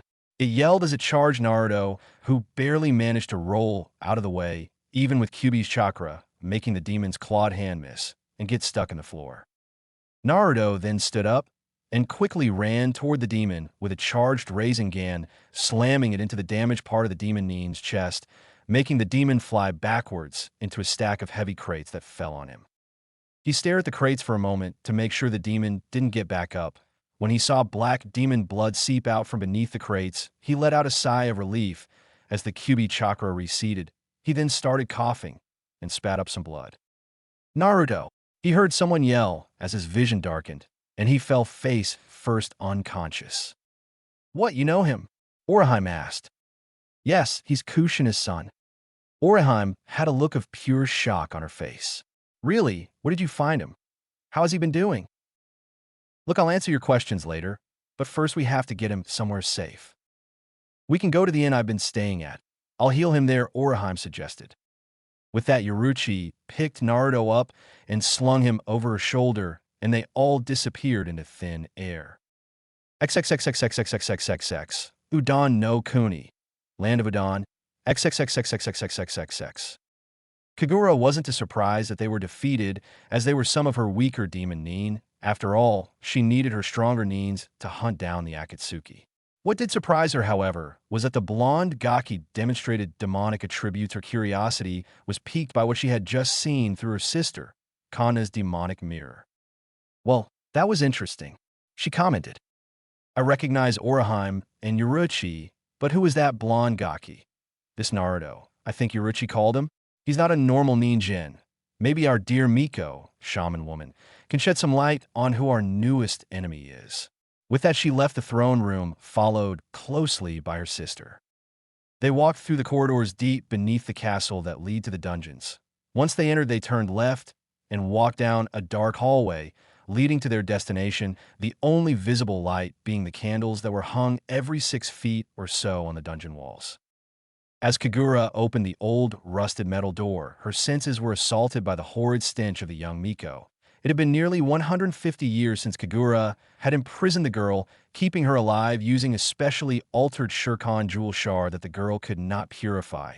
It also managed to hide her soul from Kikyo. Over the years, she had made the girl relive the final battle with Naruto, the death of her friends, and her lover Inuyasha over and over until she was slowly driven to despair, giving up all hope. Broken. She sat there on her knees with her arms held taut by shackles to prevent her from clawing out her own eyes to try to make the visions of her friends dying over and over again stop. The chains glowed with a strange blue flame as they were also wrapped around her neck and torso. Hello, Kagome, Kagura greeted as she walked over to the girl, grabbing her black hair, making her meet her gaze. Kagome looked into Kagura's blood-red eyes with her dead black lifeless ones. She couldn't help but feel bitter shortly after she'd helped the demoness get her heart back. She'd been betrayed and locked away. Why won't he let me die? Please just let me die. Let me join my friends, she begged. Now, my precious little Miko, you know our arrangement. I'll let you die once you've helped me find all the Shurkan jewel shards, not before. Kagura mocked. Kanna, come here, she ordered. Yes, sister, the white-haired girl replied with a soft voice. Show her, Kagura ordered. The mirror in Kanna's hand started to glow, revealing the face of a blonde-haired, blue, slitted-eyed boy with whisker marks. There's something about this boy. Tell me what it is. Kagome looked at the image in the mirror, then back at the demoness, blankly not answering. Defiant little wench, Kagura thought angrily. Tell me, the demoness bellowed. Tell me, or I'll make the visions worse, she threatened. He's a Jinchuriki, Kagome whimpered. So he's a half-breed? Kagura muttered to herself. Which biju does he contain? Kyubi no Kitsune. Kagura's eyes widened. He's the Kyubi container? I had heard the king of the biju had been sealed, but up until now, I never knew whom it had been sealed into. Suddenly, a black flame appeared in front of her. When the flame disappeared, it revealed one of her demon nins kneeling before her. Kagura-sama, it appears that the Akatsuki have abandoned their base, it said nervously. What do you mean abandoned their base? The demoness spat. It appears that they just vanished. When we entered, everything was gone. Stripped bare, he replied fearfully. Damn it to hell, she spat. Tell the other demon nins to come back to the castle. Seems they're going to have to do this the hard way. Hi, it replied as it disappeared in black flame. Looks like the Jinchuriki will have to wait. Kanna, I want you and the Miko to use her power to detect the Shurkan jewel shards, and your mirror to start scrying for the Akatsuki members, Kagura ordered before leaving the dungeon. XXXXXXXXXX, Konoha Hospital, XXXXXXXXX. Sasuke was lying in his hospital bed, going over the situation in his mind, having just had his Tenketsu sealed by a Hyuga, so he couldn't use chakra or his Sharingan. How the hell could they do this to me? I'm an Uchiha, he thought bitterly. If that wasn't bad enough, he had also found out from a very angry Tsunade that the Shinobi Council had voted almost unanimously to revoke his ninja status. When he protested, she slammed her fist on the metal table, breaking it, and said that if it were up to her, she would have had him executed. She also informed him that he would never be allowed to leave the village, and he would also be under constant ANBU surveillance. He balled his fists in anger. It's all that damn dope's fault. How the hell was he allowed to leave the village, and I'm not? Everyone seemed to have turned their backs on him, even his favorite lapdog, Sakura. Flashback. Sakura had been sitting there for at least an hour listening to Sasuke rant and rave about Naruto being gone and how he would never be able to gain the Mangekyo Sharingan and defeat his brother. She had been ordered by the Godame to keep watch on the Uchiha until she could send ANBU to take over, as they were still short-handed after the invasion. Enough! The pink-haired Kunoichi yelled. What's done is done. You're lucky you weren't executed. Who do you think you're talking to? I'm an Uchiha. Power is my birthright. They had no right to do this to me. You brought this on yourself when you chose to betray the leaf. I needed power, and Orochimaru was the only way to get it. Oh, really? Did you ever stop to think of where Orochimaru got his power from? Or your brother, for that matter? From the leaf that's where in time you might have surpassed both of them, but you'll never know, will you? None of that matters now anyway, oh great Uchiha, since you're nothing more than breeding stock now. Get the hell out. Sasuke snapped, just as an ANBU in a falcon mask showed up. Fine. Sakura hissed. The ANBU's here, so I can leave. I'm done with you anyway. If I see Itachi, I'll tell him you said hello. With that, she left, slamming the door, leaving behind a furious Sasuke and a slightly confused ANBU. In flashback, Sakura didn't know what the hell she was talking about. He'd figure out a way to escape and show them all that they had made a big mistake crossing him. XXXXXXXXXX, Konoha Naruto's old apartment. XXXXXXXXX.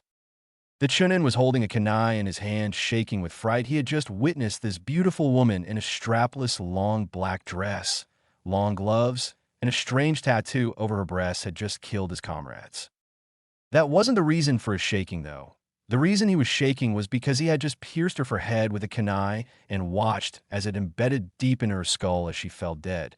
But to his surprise, she got back up a minute later and pulled it out as if nothing had happened. Well, looks like I just died, she said as if it was an everyday occurrence. What the hell are you? The young Chunin asked fearfully. That. She paused and took a step towards him. Is none of your concern. Tell me, where is Uzumaki Naruto? The demon's gone. He left a while ago. Good riddance. We didn't need his kind here anyway. Oh, really? She took another step. Stay back, I. He stuttered. Why so jumpy, stud? She mocked as she took yet another step towards him. Then she vanished and reappeared right behind him with her chest pressed against her back, and her left hand wrapped around his throat, cutting off his air supply. You know, you should have been more confident in your abilities. She breathed into his ear. It does wonders for a man. With that, she took her right index finger and pressed it against the side of his temple, making her claw shoot through his skull. She watched as he fell to the floor dead as blood started to pool around his head. Katan, Kiryu Inden, fire release, fire dragon flame missile. She heard someone shout from behind her. She turned to see an old man with a white goatee spitting a long stream of fire towards her. Caught by surprise, she was instantly engulfed in fire. When the fire died down, Sarutobi walked over to inspect the ashes. Then he looked at the fallen leaf Nin. What the hell happened here? He asked himself. Oh, nothing much, just a little thinning of the herd. He heard a sultry voice say as the ashes started to take shape. First bone started to grow, then muscle fiber, then organs, and finally skin in her dress. The Sandame stood there too shocked to react as Lust shot her clawed finger through his shoulder, pinning him to a wall. Arg! Sarutobi grunted in pain as he felt blood drip down his body onto the floor. Now tell me, Lust said, smiling. Where is Naruto? I don't know. I wouldn't tell you even if I did. He spat in defiance. Wrong answer, she said, leaning in further to increase the pressure. Oh, Jaizen, grandfather. Have they finished packing up Naruto's things? Konohamaru asked, running into his room. He instantly stopped when two clawed fingers pierced the door on either side of his neck. Now be a good boy. Yuro Jaizen and I were talking. You know, if I twist my hand, she said as she turned her head to look at Sarutobi with cold purple slitted eyes. No, please don't, he pleaded. Where is he? She hissed. I really don't know. He left a couple of weeks ago with a black cat. The former Hokage stated. Lust's eyes widened. Then a small smirk appeared on her beautiful face. A black cat, huh? She said, amused. Looks like Soifin's old mistress got to him first. The homunculus thought as she let them both go, and Konohamaru ran to the Hizojaisen's side. She did a one-handed seal, and a black vortex opened in the room. Wait, what do you want with Naruto? The Sandaime asked. That doesn't concern you. All you need to know is that if you get in our way, we'll destroy your village. She threatened as she left, though the vortex. Chapter 6. A look into the past to face one's self. XXXXXXXXXX. Small village edge of fire country Fugai in XXXXXXXXX. Imi, Shomon. Suddenly, two female fairy-like creatures materialized from her hairpins, hovering in the air, awaiting their orders. Soten Kishan, twin sacred return shield. Oriheim said, making gestures with her hands. The fairies transformed and made a half-oval barrier that expanded to surround Naruto's body, as Oriheim leaned into it and concentrated. So how is he? Yuruchi asked. He's pretty beat up. There seems to be some demonic chakra, so it'll take me a little longer to heal him. Shouldn't be more than a couple of hours, though. She replied. She couldn't believe that Kushina, the tomboyish prankster, would settle down and have a son. She still remembered how they all met over 90 years ago, the day her best friend Arisawa Tatsuki died, and her life changed forever. Flashback. What do you think it is? Oriheim asked Tatsuki as they walked down a random street in their small village, looking at the mysterious blue shard they'd found. I don't know, but it's beautiful. I think I'll have it turned into a necklace, she replied as she held it in her hands. They'd spent the whole day wandering aimlessly around the village talking about this and that, about cute boys and how much they hate their teachers. Pointless teenage chit-chat, really. Then they found themselves in an older part of the village with several dilapidated buildings when Tatsuki looked down and noticed a strange-looking jewel-like shard on the ground. She picked it up, and they both were captivated by its beauty. They were about to head back to Oriheim's house when a clawed hand shot through her back and out her chest, spraying her blood everywhere, some splashing on Tatsuki's face. What the hell? Tatsuki yelled in horror as she saw her best friend fall to the ground. Turning around, she saw a strange creature with black scales and eyes. Give me the Shirkan jewel, shard Ninjen. Human. It spat forcefully as it held out a clawed hand. Tatsuki stood there, dumbfounded, drenched in her best friend's blood, her mouth agape, too afraid to move as she looked at its clawed hand. Then over at Oriheim's fallen body as she laid there on the ground with her eyes wide open, frozen forever in shock. I don't have time for this. Hand it over. It looked around as if something or someone were after it. Oh, the hell with it. It spat as its claws tore through her chest. Arg! She gasped out as she clutched her chest with her right hand as blood seeped through her fingers, falling backwards onto the ground. The jewel shard tumbling out of her left hand as she had fallen with a thud, it spun round and round, finally coming to a stop next to Oriheim's head. As the demon was about to walk over to retrieve the shard, a blur passed by it and skidded to a stop, holding her Zanpakuto, cutting soul sword. She brought the blade up to the side of her head next to her long red hair, watching the demon Nin coldly as its black blood dripped from the blade. The demon Nin looked at her, then at the blade in shock as the realization that it had just been cut had dawned on him. His upper body slowly separated from his lower body as the two halves fell to the ground. Seeing her job was done, she placed her Zanpakuto into its sheath on her back. She looked down sadly at the two girls' bodies. Damn, I didn't get here soon enough, Kushina said out loud. Well, I managed to kill 4 of them. The reports from the village elders said there were 8. Yuruchi said, looking at the two halves of the demon Nin. Yeah, Kushina sighed.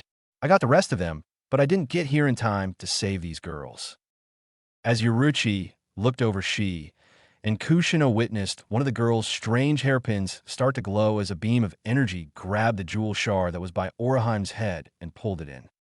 Suddenly, the girl's body was engulfed in a glowing dome. A minute later, the dome receded, and she started to wake up, shocking them both. What happened? She asked, weakly looking at the two women. When she looked over and saw the two halves of the demon, it started to click in her mind what had happened. Then looking every which way, she saw her friend on the ground in pool of blood. "Oh no, Tatsuki!" she yelled as she crawled over to her friend's corpse. "Wake up," she said, shaking her friend's lifeless body. "Please, Tatsuki, wake up." Yoruchi and Kushina just looked on sadly as the girl cried over her friend's corpse. "I'm so sorry for your loss," Kushina said, putting her hand on her shoulder. "As she was my best friend and the only person closest to family I had left after my brother died." She wept. After a few days, they buried Tatsuki, and Oraheim left the village with them to train to control her new powers as they traveled to different villages. Over the next 5 years, they helped her master her powers, and she also learned how to fight demons. They would offer their services as demon hunters to make extra money. Yoruchi and Kushina decided they had had enough of constantly going from village to village fighting demons and wanted to settle down and live a normal shinobi life and join a village. Oraheim, however, wanted to keep fighting in memory of Tatsuki, killing as many demons as she could, so after spending so many years together, it was difficult, but they split ways. In flashback, Yoruchi sat on the small couch next to Oraheim while Naruto was on the bed asleep, recovering. "So he's actually Kushina's son?" Oraheim asked. "I thought she died when Whirlpool was destroyed."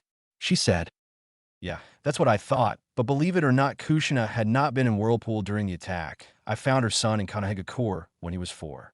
Turns out she had settled down in Konoha, where she got engaged, but died giving birth." Yoruchi replied with slight regret at not being able to have seen her friend just one more time. "Oh, sorry to hear that," Oraheim said sadly. She remembered when she had run into Yoruchi and was told about Whirlpool. At the time, they had both held out hope that Kushina wasn't dead. Oraheim saying she would keep an eye out for her on her travels. "What, so he's been with you since he was 4? No, I tried to get him to come with me, but he wouldn't. You see, the village's Kage had manipulated him into staying and becoming a ninja of his village. Actually, he just recently decided to come with me. I plan on making him my pupil." Oraheim's eyes widened slightly in surprise. "Wow, I thought you'd never take on another pupil, not after what happened with." She trailed off. "It's all right, you can say it. I too thought I'd never take on another pupil after what happened with Soifin." "Are you really ready to take an actual pupil? I mean, do you think he's up for this?"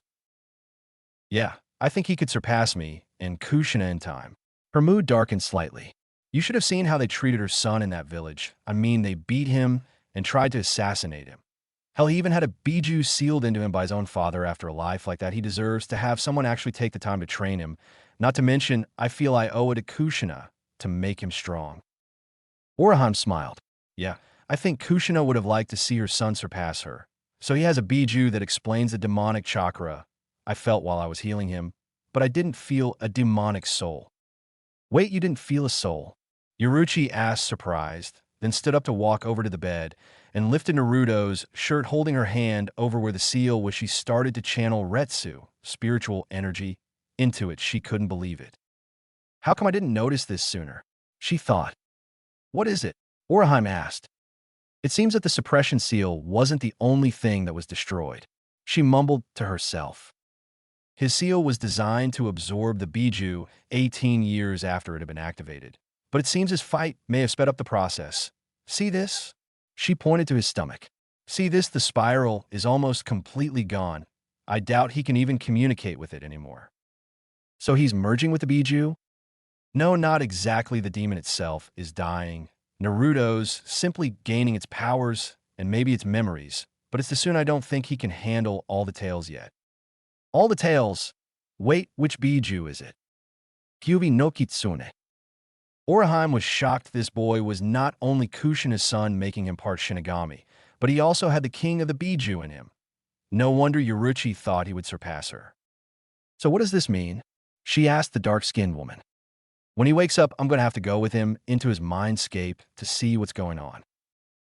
XXXXXXXXXX Konoha Tsunade's office. XXXXXXXXX. "I've got 4 dead, Shunin. What the hell happened, sensei?" she half yelled. "When I entered Naruto's apartment to check on their progress, they were already dead, having been attacked by a strange woman. I had managed to kill her, though." If you had managed to kill her, then why was her corpse nowhere to be found? And how was she able to escape unseen? She interrupted. You didn't let me finish. I not only killed her, I used Kitan. Karyu Inden, fire release, fire dragon flame missile, which incinerated her. She had managed to somehow reform and then attacked me. What do you mean reformed? I mean her body reformed from the ashes. It was as if nothing happened. It was incredible. Whoever she is, she's extremely powerful. Tsunade had her elbows on her desk, with her chin on her entwined fingers deep in thought. Yes, and she's after Naruto. Do you think she wants Kyubi? Just then Jiraiya came in through the window, interrupting their conversation. Why don't you ever use the door like a normal person? Tsunade asked annoyed. I'm a ninja. Why would I use the door? Besides, I have urgent info that I've just received from an informant about the Akatsuki. Well, don't just leave us in suspense. What is it? Tsunade spat. Jiraiya rolled his eyes in annoyance. Well, it seems Akatsuki has temporarily disbanded and are on the run. One of their members has also been killed, so Naruto can breathe a little easier for a while wherever he is. I wouldn't be so sure of that. For Chunin were just killed and Sensei was attacked by a woman who was looking for Naruto in his old apartment. Jiraiya's eyes widened. She might have been one of those demon neens. Demon neens? What are you talking about? Sarutobi asked. That's why Akatsuki has disbanded, and the members have gone underground. They're being hunted by a demoness named Kagura and her demon neens. Maybe she was this Kagura? I hit her with Karyu, and then it burned her to ashes, but she just reformed as if nothing happened, then disappeared into a black vortex before she made her threat. Threat? What threat? Jiraiya asked. Before she left, she warned me to stay out of her way, or they would destroy the village, and I think they're strong enough to do it. We'll heed her warning and stay out of this for now. She paused, looking at the two men, making sure they understood. There seems to be a lot of things happening behind the scenes that involve Naruto. We'll have to make up something to tell the council. Tsunade said. What the hell is going on? She thought as the three of them started to come up with a cover story. XXXXXXXXXX. Konoha Park. XXXXXXXXXX. Hanabi was sitting on a bench in the middle of the park looking out into the distance, watching some of the children as they ran and played with their friends as their parents looked on happily. She couldn't help but think back to what her sister had said. Would Hinata really kill Danzo and take over Root? She thought. She was worried because, as the heiress, any move Hinata made against a member of the council could throw the whole clan into a war with the village if she failed. On the other hand, she hadn't liked the idea of Sakura's eventual rise to Hokage any more than Hinata did, but to do something so drastic. Hello, Hanabi-san. She heard a familiar voice from behind her. Nice to run into you again. Hanabi's white, pupilless eyes narrowed slightly as the person came around the bench to sit beside her, also watching the families in the distance. Hello, Sakura-san, to what do I owe the pleasure? She asked sarcastically. You know, contrary to what your sister may tell you, I'm really not a bad person. The pink-haired Kunoichi said, while sneaking glances at Hanabi out of the corner of her eye. Oh, really? Not a bad person. From what I hear, you set your two former teammates against each other, hoping they would both kill one another, making your path to Hokage that much easier. Was that a lie? Sakura just sat there for a minute, not saying anything. No, it's true, but I did it for the village. Hanabi's curiosity was piqued by her answer. She turned her head to look at Sakura, lifting a delicate brow, waiting for her to continue. The village needs a firm hand to guide it. Someone like me to return it to its former glory, especially after the recent invasion. We should have crushed sand for the part they played in trying to destroy us, not make a new treaty that they'll only break again in the future. Hanabi couldn't help but agree with her on that point. And as for my two former teammates, they were both a threat to the village that needed to be dealt with. Sasuke was so obsessed with killing his brother that he would have gladly destroyed the village if it meant getting the power to kill Itachi. He was another Orochimaru in the making. And I'm sure you know what Naruto is? Yes, he's a Jinchuriki, a human sacrifice, the prison for Kyubi.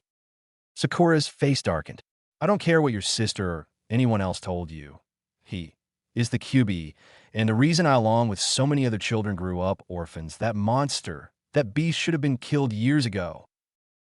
Several people looked in their direction, having noticed Sakura's outburst. The pink-haired Kunoichi had to take a moment to compose herself as the people that had been looking at them continued on with what they were doing. People like us have to do what's best for the village, so that people like them. She gestured with her hand to the children who were off in the distance playing. Can live long, peaceful lives? I would rather work with the Hyuga than against you. Hanabi was about to say something when a swirl of white mist formed in front of them. Dissipating, it revealed the Hyuga heiress, Hinata. Hinata. Sakura spat. Haruno. Hinata replied coldly. It seems congratulations are in order on becoming the Go Dame's apprentice. Why thank you, Hinata, she said, smiling as her jade eyes danced with mirth, knowing how much her being Tsunade's apprentice must have pissed Hinata off. Well, the Hyuga heiress hissed, then turned to look at Hanabi. Father wishes to see us both. Of course, Hanabi said, standing up. It was good speaking with you, Sakura-san. Yes, it was good to speak with you, as well, Hanabi-san. We should do it more often. With that, the Hyuga sisters left Hinata in a swirl of white mist, Hanabi in a puff of smoke. Well, looks like the seed of doubt may have been planted.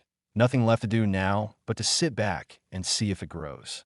Sakura thought before disappearing in a swirl of sakura petals.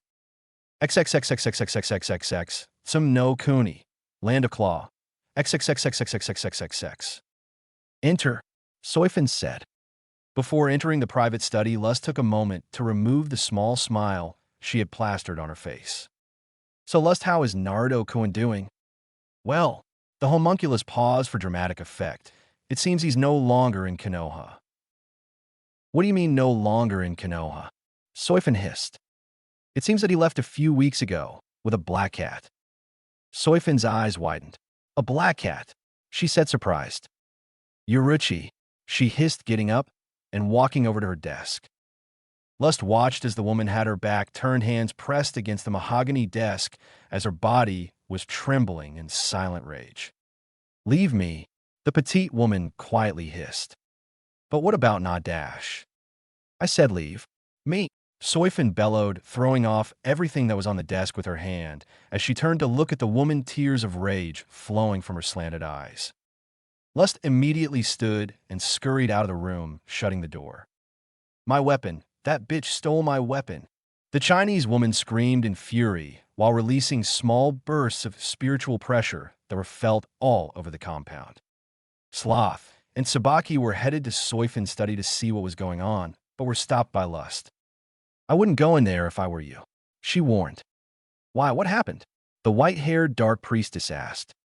It would appear that her old mistress Yuruchi has gotten to the Kyubi Jinchuriki before she did. All three stood there and listened as they heard their mistress destroy her study. XXXXXXXXXX Fugoin XXXXXXXXXX. Yuruchi and Naruto were sitting on the floor across from each other, both in the lotus position, but kept their eyes open while Oraheim sat on the couch, watching quietly. All right, Naruto, just relax and stay focused on my eyes. We're about to go into your mindscape. Hi. Naruto responded nervously. He never really liked entering his mindscape. He kept focused on her golden eyes as they started to glow. It was almost hypnotic. Before he knew what had happened, they were both in his mindscape. They were both shocked by what they found. They were ankle deep in Kyubi chakra and what looked like blood. What the hell? Naruto spat as he looked around, disgusted. Just as I thought, it seems your fight with the Uchiha at the Valley of the End has sped up the absorption rate. What do you mean, sped up the absorption rate? Your seal was designed to eventually absorb the Kyubi completely, but it was apparently sped up by your fight. Maybe when the Gaki used the Chidori on you. Naruto didn't know what to think. Did this mean he was actually merging with Kyubi? That he was actually Kyubi like the villagers always said he was? Reading Naruto's expression, Yuruchi decided to calm his fears. You're not becoming Kyubi, just gaining his powers. She watched as he let out a sigh of relief. Tell me which way to Kyubi's main prison chamber. It's this way, Naruto said as he gestured for her to follow him. They walked through the corridors of Naruto's mind until they came to two huge black doors with huge red kanji symbols, one for Fox on the left door, and another kanji for Heaven's Prison on the other. Naruto took a deep breath before pushing open the huge doors. What they saw shocked them. There in its hug cage was a dead Kyuubi laying on its side, huge, slitted eyes glazed over, lifeless, wide, open with blood, and chakra slowly seeping off of its fur. Is this the part of the absorption process? No, something's wrong, very wrong. Yoruichi said worriedly. Now don't go scaring me like that. A voice said from the top of the cage before Yoruichi was thrown backwards out of the prison chamber, the doors sealing behind her. Looking up, Naruto saw a person standing, their arms crossed, with a strange, solid black mask. Who are you? He stuttered. Oh, how rude of me. It said in a voice that sounded strangely familiar. Then, tapping the mask with its forefinger, it shattered to pieces, revealing something that shocked him. Why, you're me, he said, looking at the person on top of the cage. Yes, I am. Well, sort of. You see, I'm all your darkest desires. Your hatred, your thirst for vengeance, your thirst for power, to rule all. I'm your inner hollow. It said with a vicious smile. Chapter 7. Coming to terms with the past. XXXXXXXXXXX Fugoin XXXXXXXXXX. What the hell happened? Orihime asked Yoruichi, helping her up. He has a hollow. It threw me out of his mindscape. She rasped, feeling like she had just been trampled. They looked over to Naruto, who was still in the lotus position, as blood slowly started to trickle from the corner of his left eye. Shit, he's making a mask, she said fearfully. What do we do now? Heinoa. Crawling rope. Yoruichi yelled, making a rope of pure energy entangle Naruto's arms, snaking down to the floor, so he couldn't get up. We have to hope he can fight it, she said as she noticed blood also start to slowly trickle from his right eye, nose, and mouth, joining together with the blood from his left eye solidifying into his mask. XXXXXXXXXX Naruto's mindscape. XXXXXXXXXX. What do you mean you're me? Naruto asked his doppelganger. Don't pretend you don't know. I'm the voice you've always shut out so that you could play the hero, the good guy, the sap that always forgives everyone. Naruto gave a somewhat guilty look to his doppelganger. Deep down, he had always known about the voice of his other self that he had always shut out. I just didn't want to prove them right, he whispered, deep down knowing that was a lie. His doppelganger laughed at his reply. Quit fooling yourself. It didn't matter what you would have done back in that village, and you know it.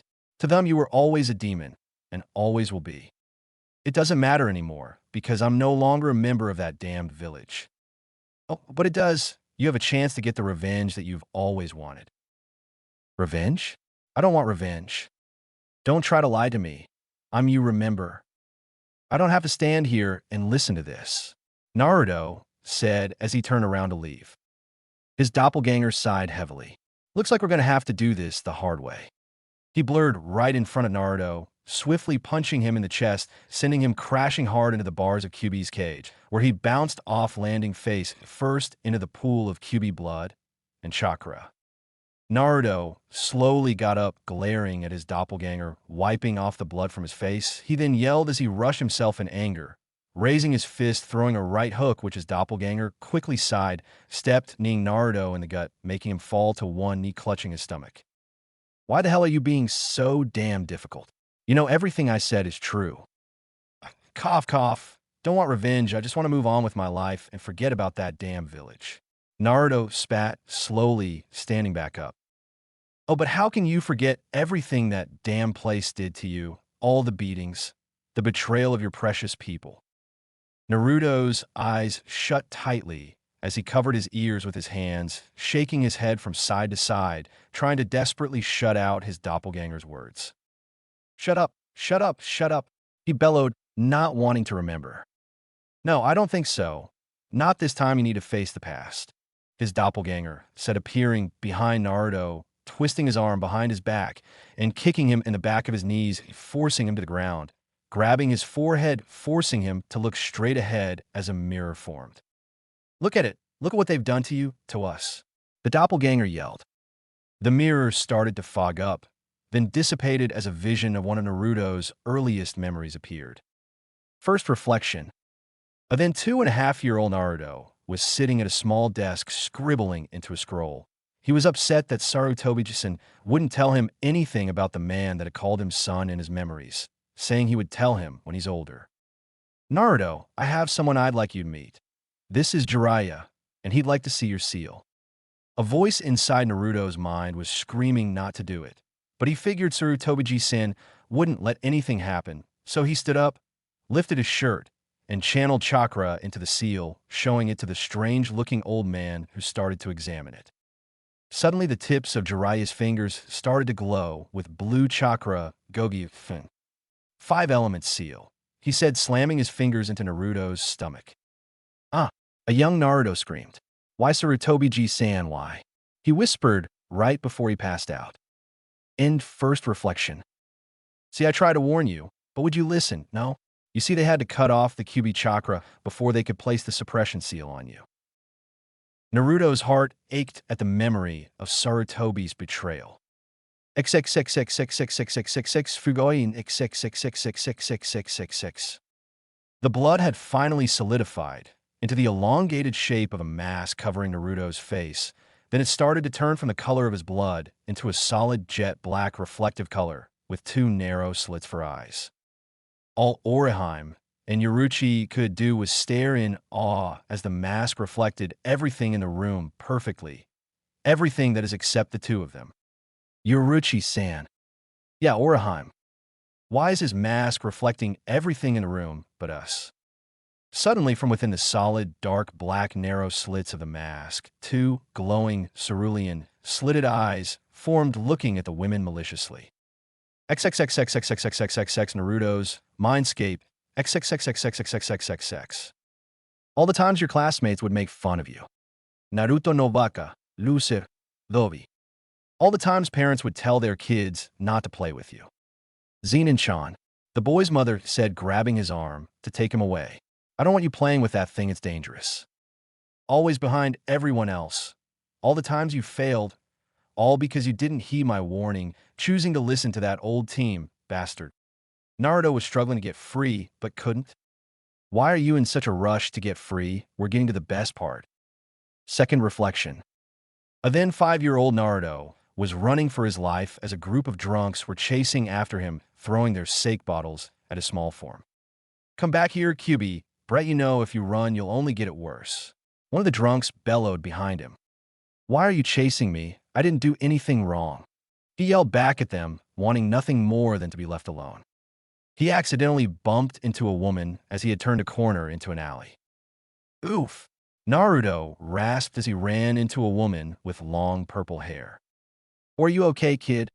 She asked, concerned as she started to bend over to help him up, but then stopped when she saw who he was. Oh, it's you, she hissed. Watch where the hell you're going, you little demon shit.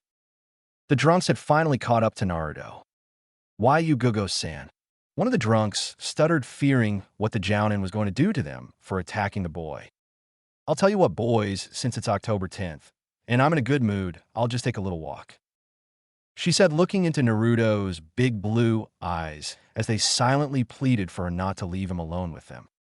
If the little demon shit here were to have an accident and get a little banged up, I'm sure no one would care, she said as she walked off, leaving Naruto alone with the drunks.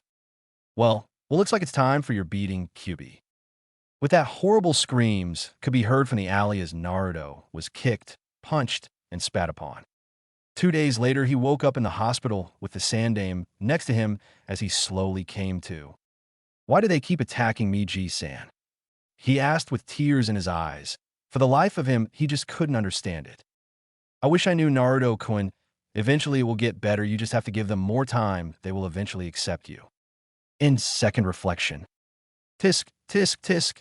Lied right to your face, tell the truth, don't you just want to rip his old heart out and eat it? His doppelganger said amusedly. Third reflection. Naruto sat on a swing, all alone, having just failed his exam for the 3rd time. It seemed no matter how hard he tried, he just couldn't perform any of the jutsu right. Look, one parent said to another. The demon failed again.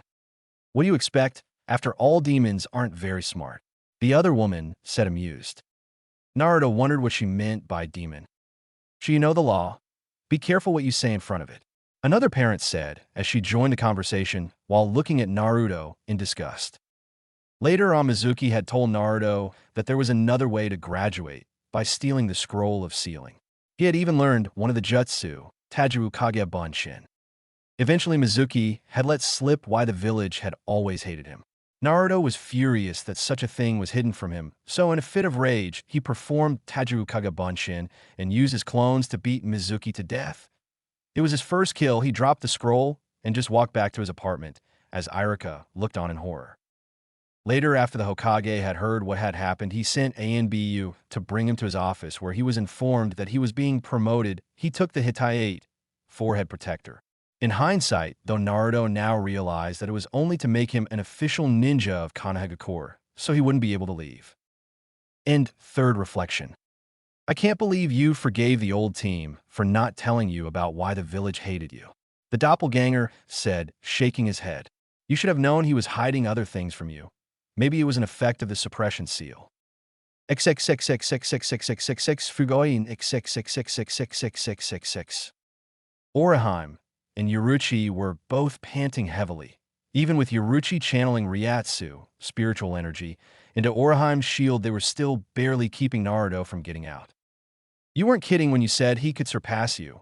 Man, he's strong. I can't believe his mask is still on after a full minute, she said as they kept channeling everything they had to keep him from breaking out.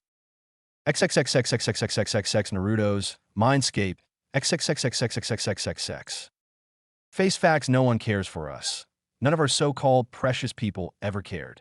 Hell, I doubt we ever really had any friends. Face it, we have no one worth fighting for. Just give up on being a damn hero. Forget the good fight. Let us have the revenge we deserve. Naruto stopped struggling as realization hit. That's not true. There are people worth fighting for, just none in that village. Oh, really? Who? The doppelganger hissed, narrowing his eyes and tightening his grip. The Sand siblings, they always treated me with respect. They helped treat my injuries. Gaara helped me get all the way back to the village. Temari helped clean my wounds and bandage me up. Then there's Tazuna, Tsunami, and Inari. They never judged me, even when they found out about Kyuubi after the battle on the bridge. Naruto spat, finally having enough. He started to stand up, ignoring the pain in his twisted arm. He swiftly spun around, striking his doppelganger in the nose with an open palm strike to the face, making him stumble backwards. Why, you little shit? He spat, holding his nose as blood trickled out. The doppelganger noticed Naruto take a fighting stance. Well, look who grew a pair. He spat, wiping the blood from his nose as he, too, took a fighting stance. Shut the hell up and fight, Naruto hissed. With that, they both let out a battle cry as they rushed each other. Naruto caught his doppelganger's fist as he had thrown a vicious punch, but was forced to let go so he could block the doppelganger's knee as it sped towards his stomach. On the two Narutos fought. They stood across from each other, both panting, neither one really getting the advantage, both knowing what the other Naruto would do. They looked into each other's eyes in silent agreement. They both held out their hands, charging Rasengan's Naruto channeled chakra into his right hand, forming a blue swirling sphere, while his doppelganger charged Ryatsu in his left, forming a yellow sphere. They charged each other, then jumped into the air, slamming their Rasengans together, each Naruto fighting for dominance, neither willing to give in. Suddenly, the Rasengans started to merge, then their arms. Finally, they had both merged into one being. Naruto fell onto the ground exhausted. Then the doors to Kyuubi's prison chamber opened. XXXXXXXXXX Fugoin XXXXXXXXXX. Naruto had broken out of Oraheim's shield. He stood there, his cerulean, slitted eyes watching them through the slits in the jet-black mask. They both took fighting stances, ready to fight for their lives, when suddenly his eyes stopped glowing, and he fell to his knees, his mask falling off of his face. The two women relaxed, watching as Naruto's now blue, slitted eyes pulsed with sorrow and pain as the memories of his past finally came flooding back. Seeing his pain, Yoruichi rushed over, kneeling in front of him. She embraced him in a hug. "It's okay, just let it out," the dark-skinned woman whispered. Naruto wrapped his arms around her, putting his head on her shoulder, and cried. He cried for the pain of the memories. He cried for the things he would have to do to win this war, But most importantly, he cried for the loss of his innocence. XXXXXXXXXX, Konoha, Hyuga Council Room, Hyuga Mansion, XXXXXXXXXX. Hinata and Hanabi appeared before the Hyuga Council, and their father Hayashi, they both bowed as a show of respect. They glanced over to a corner in the room to see none other than Hinata's sensei, Kurinai, leaning against the wall, looking like she was deep in thought. I wonder what Kurinai sensei is doing here, Hinata thought, turning back to look at their father. You wish to see his father? The Hyuga heiress asked. Yes, I did. Please have a seat, he said as he gestured to the two chairs in front of them. It would appear that someone has broken into the Hyuga archives. The sisters both gasped in surprise. What all did they take, father? Hanabi asked. They stole a very important scroll, a scroll that could possibly lead to the truth about the Uchiha massacre, he said seriously. The truth about the massacre? I thought it was Itachi. Wasn't he the one behind the Uchiha massacre? Hinata asked, confused. With your permission, Hayashi-sama? Kurinai asked as she left the corner of the room to go stand in front of the Hyuga sisters. Of course, Kurinai-san, the Hyuga head replied. You see, it was not actually Itachi who wiped out his clan, it was members of the Hyuga main branch. And I who were led by your mother Nozomi, means hope. Flashback. Kurinai and Nozomi were crouched on a rooftop just outside the Uchiha compound with a small elite team, which consisted of 10 to 15 Hyuga main branch members scattered all around the perimeter. This is Sparrow to Falcon. Over. An undercover agent said through his communicator. This is Falcon report. Over. Nozomi replied. The package has been dispersed. It should have already been absorbed in their lungs. All the alarms have been deactivated. Give it 5 minutes before you begin. Over. Understood. We'll take it from here. Over. Night Watch, are you in position? Over.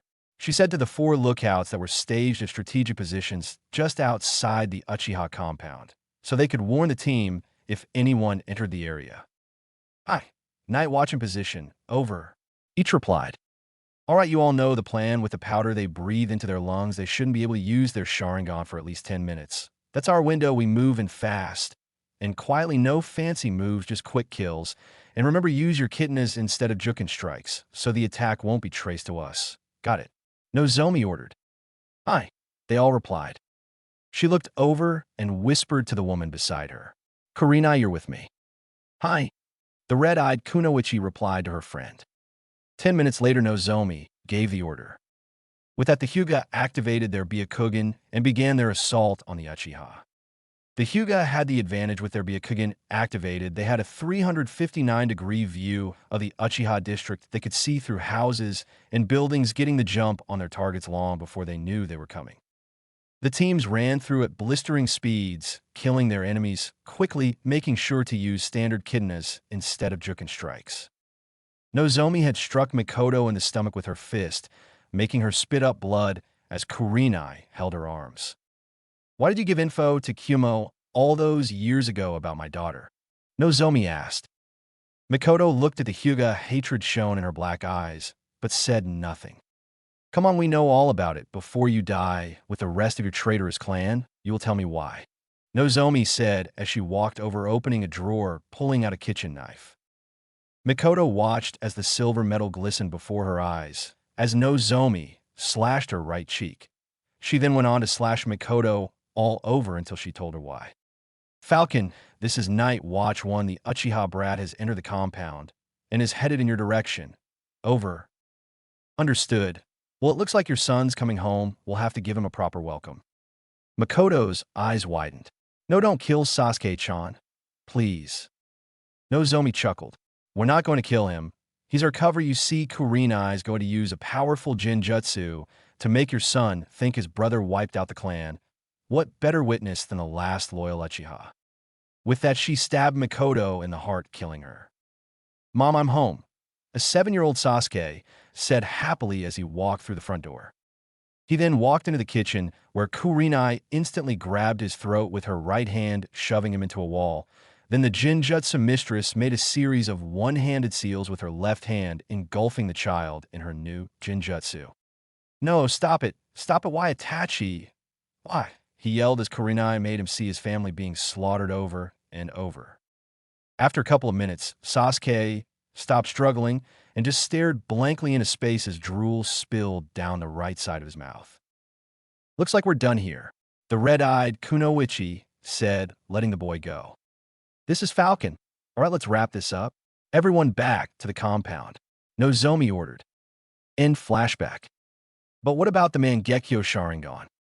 You see, a week before the massacre, the Uchiha had found out that Uchiha Shursui was a traitor, so they ordered Itachi to kill him. We assume that's how he got it. Anyway, he abandoned the village, leaving his clan in disgust. An elder spoke up. "Why weren't we told about this before?" Hinata asked. "After your mother died a couple years later, I thought it best not to tell either of you. Anyway, we're currently interrogating each of the branch members to see if they had anything to do with this." Hayashi replied. "Even Niji?" Hanabi asked, worried about her cousin. "Everyone in the branch, including your cousin Niji, we have to find out who stole the scroll as soon as possible," Hayashi said. "Why would the Uchiha give Kumo information on our clan anyway?" Hanabi asked. "The traitorous scum gave him information in exchange for money and jutsu." Another elder spat. "Hinata, I want you to use your connections en route to find out if Danzo or other members of the council may have had anything to do with the theft. Please be discreet," Hayashi ordered. "Hi, Father," Hinata said as they ended the meeting. Chapter 8. A New Kazekage and an Old Enemy. XXXXXXXXXX, Sunagakure no Sato, village hidden among sand. XXXXXXXXXX. Chiyo and her brother Ebizu were overseeing the council meeting, which had erupted into furious arguments over who Chiyo had suggested as the Go-Dame Kazekage. "You can't be serious. We can't have that demon as our Kazekage," a council member yelled, slamming his fist on the table. "He's right. Why give the demon that kind of power anyway?" Another councilman agreed.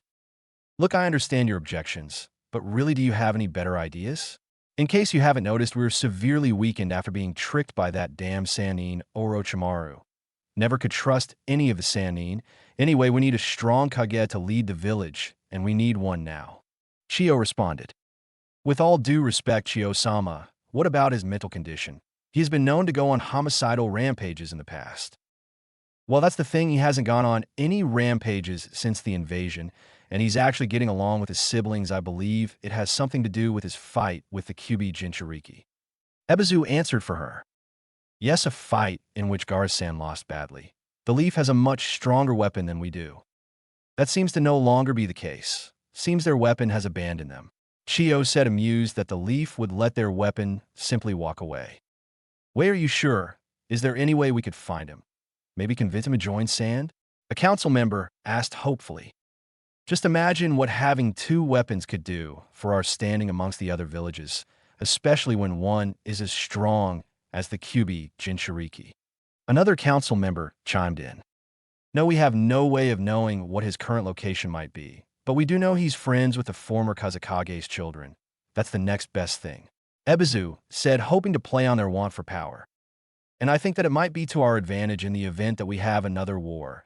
I mean, can you imagine how beneficial having a weapon that's strong as a friend of our Kage would be?" Chiyo said, following her brother's lead.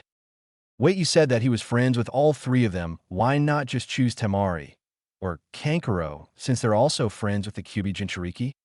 A councilwoman asked, hoping one of them would do instead of the demon.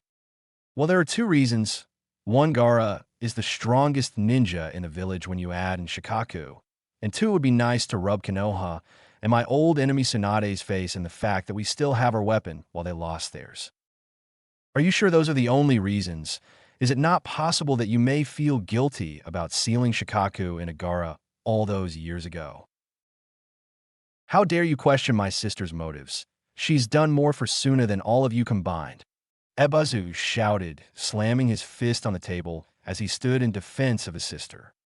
"It's all right, brother," she said as reaching up to put her hand on his shoulder, making him sit back down.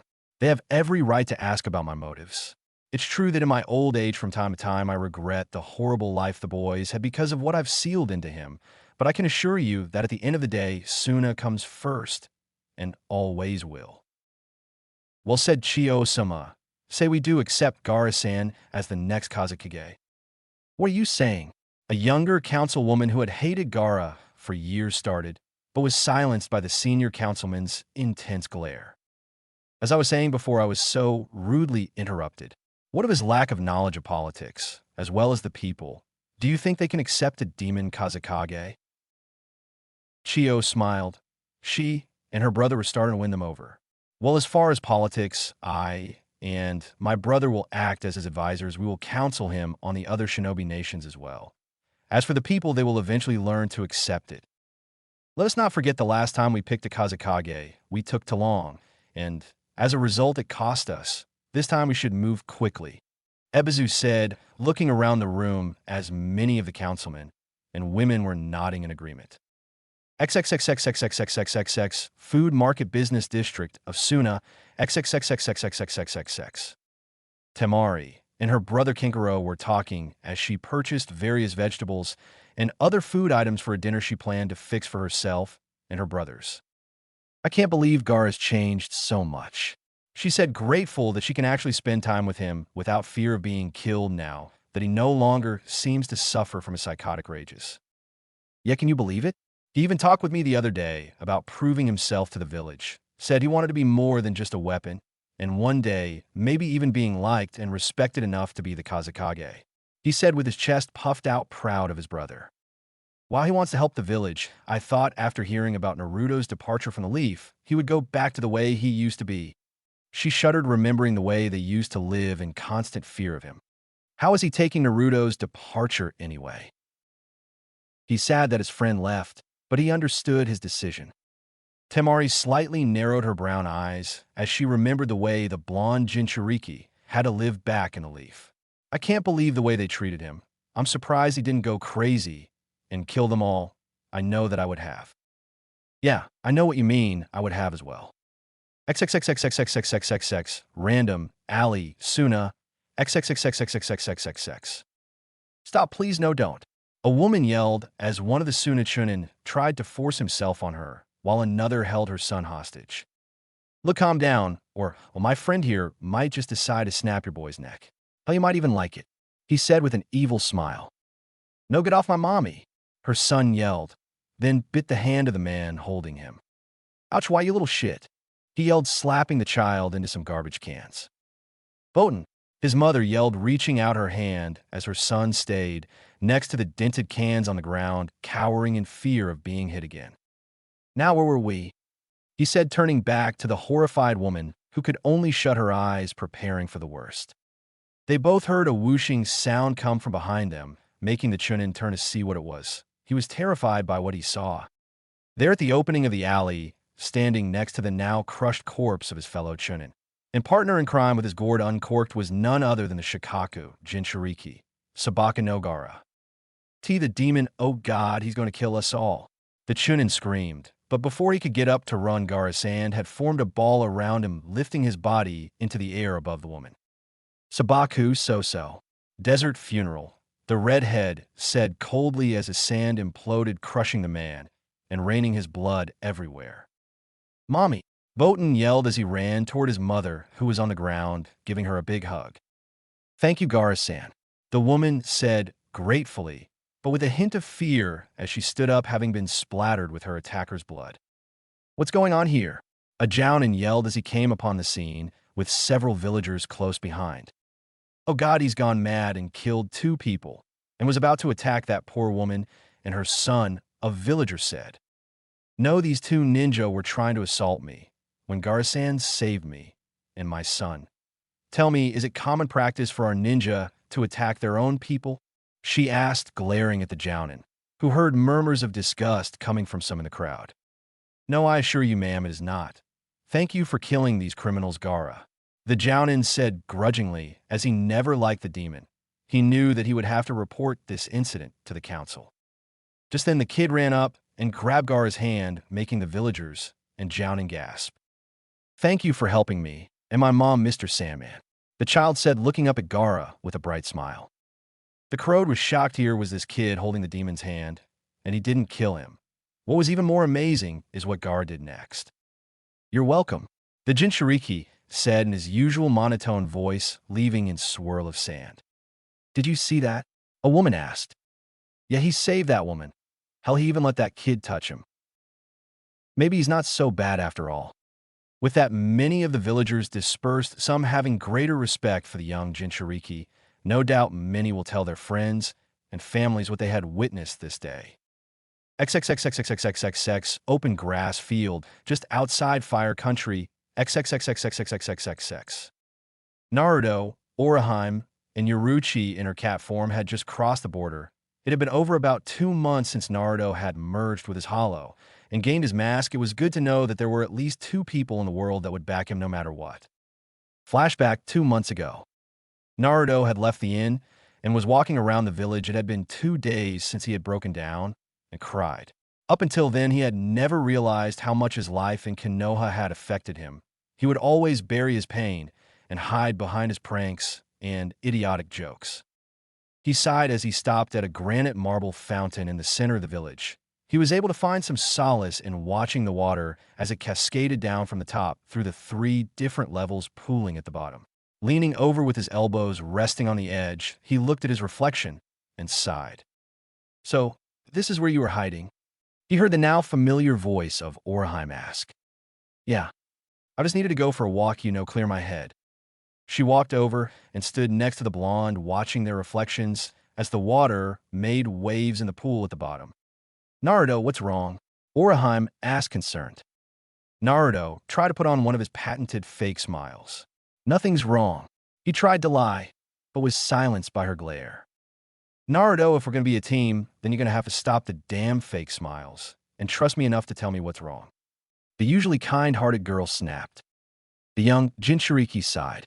Well, I guess I'm just wondering. You knew my mother, right? Yeah, I spent 5 years mastering my powers and fighting demons with her, and Yoruichi-senpai. I've been wondering, what do you think she would think of me? Do you think she would be disappointed in me abandoning Konoha the way I did? Orihime snorted. Disappointed? Hell, she probably would have single-handedly burned Konoha to the ground for doing what they did to you. She always did have one hell of a mean streak.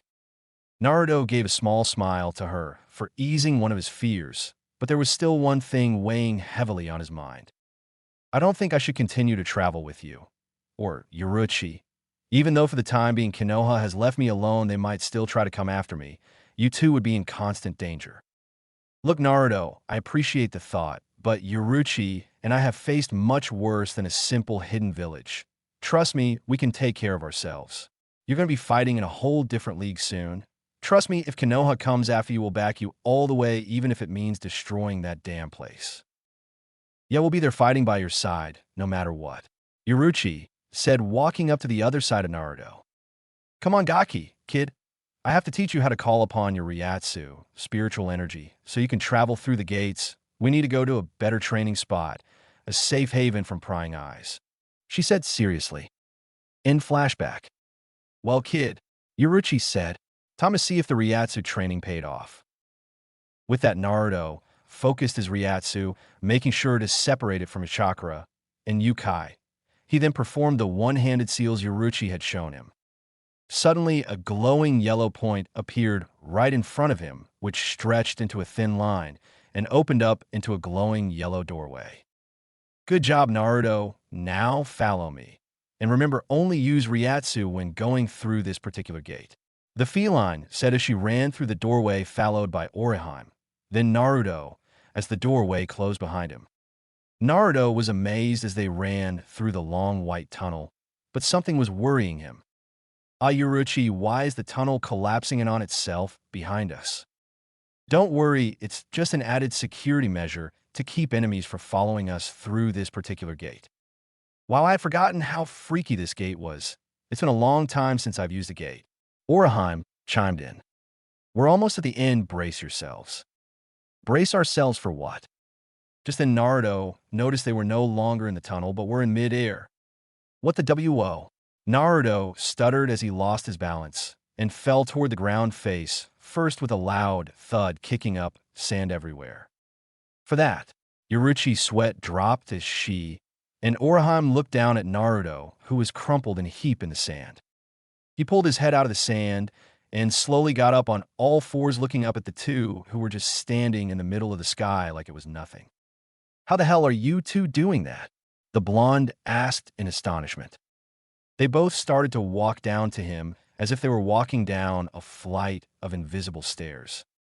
"We're using our Ryatsu as cushions to stay in the air. I didn't think you would just stop using it as soon as you left the tunnel," she said, slightly annoyed.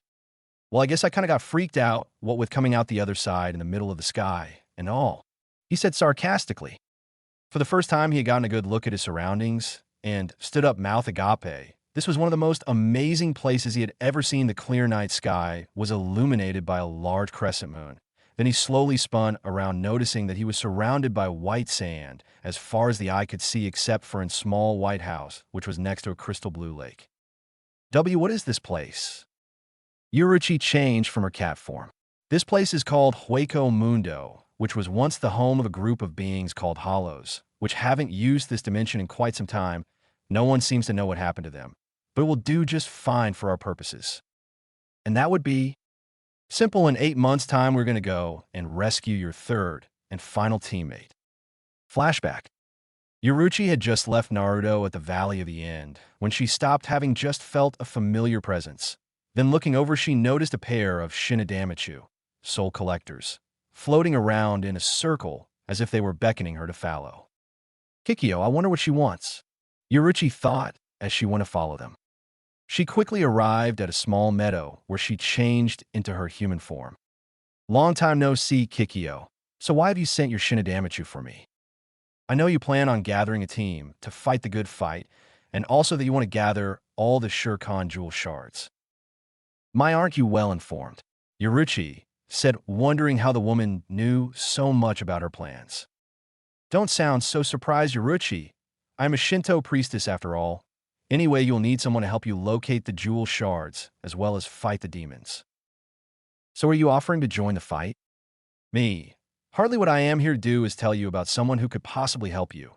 Her name is Kagome. She's a young Miko, shaman woman. I assure you she's almost as powerful as I, but retrieving her will not be an easy task." "Oh, do tell. So let me get this straight. You expect us to somehow break into Kagura's castle in Udon no Kuni, land of Udon, fight off several dozen, possibly hundreds of her demon nin, break this Kagome out, and escape without said powerful demoness, or her nin ripping us apart? Tell me, if this Kagome is so important to you, then why won't you help us? We would have a much higher chance of saving her with your help." "I have no intention of fighting in yet another in a long line of pointless noble wars. I merely came here to inform you of a possible ally in your fight against Kagura and nothing more. I care not what happens to Kagome," Kikyo said coldly as her Shinadamitsu encircled her, carrying her into the sky where she disappeared. What a strange woman, but if she's telling the truth, this Kagome could be a powerful member of Naruto's team. Looks like I'll have to convince him to leave earlier than I had originally planned, she thought as she turned to head to Konoha, hoping that he would be willing to leave this time. End flashback. "All right, let me show you two to your rooms. We'll get started with your training tomorrow." XXXXXXXXXX Konoha back of Ichiraku Ramen XXXXXXXXX. Exquisite. With the new Shurkan jewel I now have in my possession, this new body will last me quite a while. I am said as her hands slowly roamed her body while she looked into the full-length mirror.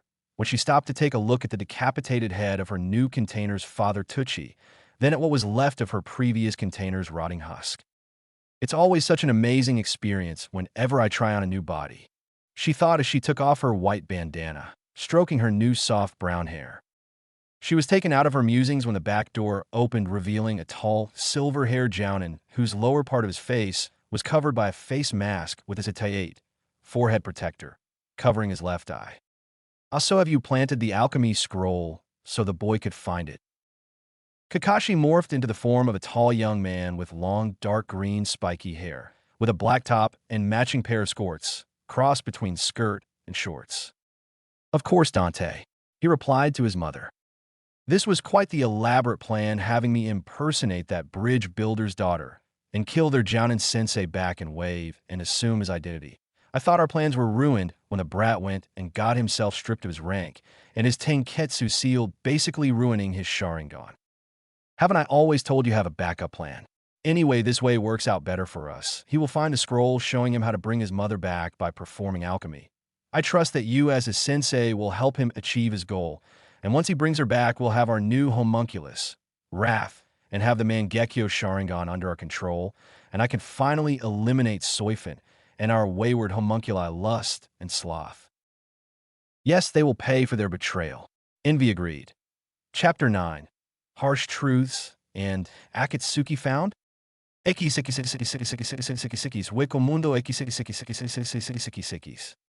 Yuruchi sat atop the roof of the small white house, staring into the crystal blue lake, which as always was illuminated by the ever-present crescent moon, deep in thought.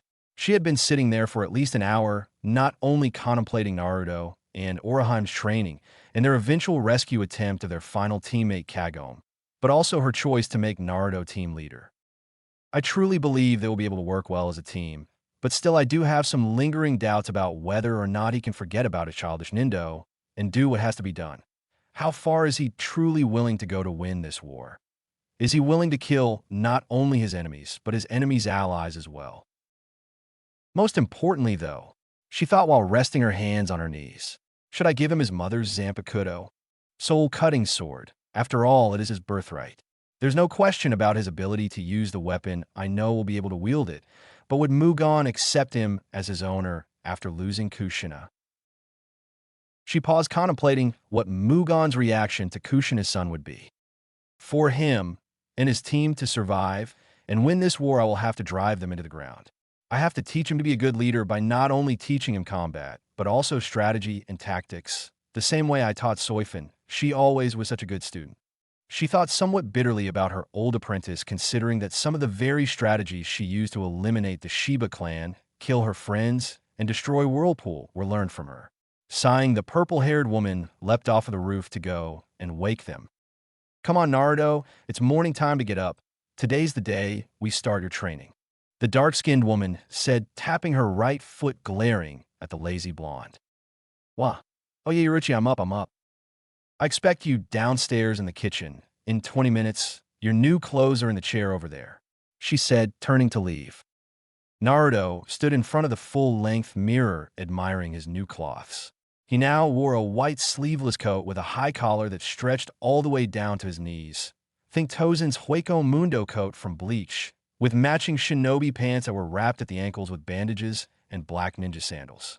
He looked over to the small dresser, noticing a pair of long black fingerless gloves and silver forearm bracers, like the ANBU wear, with weird designs etched on them, which he quickly put on as he headed downstairs to the small kitchen. Well, I hope you made plenty because I'm really hungry. The blonde stopped dead in his tracks, his mouth slightly agape as he saw Orochima's new clothes. She wore a white sleeveless overdress with a keyhole insert that had black trim, a wide black belt over a long white skirt with a matching long sleeve jacket that had a cape attached. Basically her Hueco Mundo outfit. Is something wrong? Do I have something on my face? You look like an Tenchi. Angel, he said, making Orochima blush before they both took their seats at the table. Then breaking their chopsticks apart, they paused for a moment to look at the delicious food, which consisted of a bowl of rice, miso, soup, and a fillet of grilled salted salmon as they all began to eat. Naruto, Yuruchi sighed as she leaned back, closing her golden eyes. How many people do you think you will have to kill to win this war? Naruto sputtered, almost choking on his water. WH, you heard me. How many people are you willing to kill to win this war? Yuruchi, I'm not so sure that this is the right time to discuss T-dash. Orochima was silenced by her friend's raised hand. No, he has to hear this. Naruto, this isn't some sort of game where you get to be the plucky hero who can save everyone without getting any blood on your hands. This is war, the good fight. You'll have to kill people, not only direct enemies, but also their direct and indirect allies. You do know that. That may include women and children, she said, looking at him sternly. I know, he whispered, not making eye contact. To save the world, Naruto, you and your team may wind up having to destroy most of it. Not to mention, as leader, your teammates' lives will rest on the decisions you make.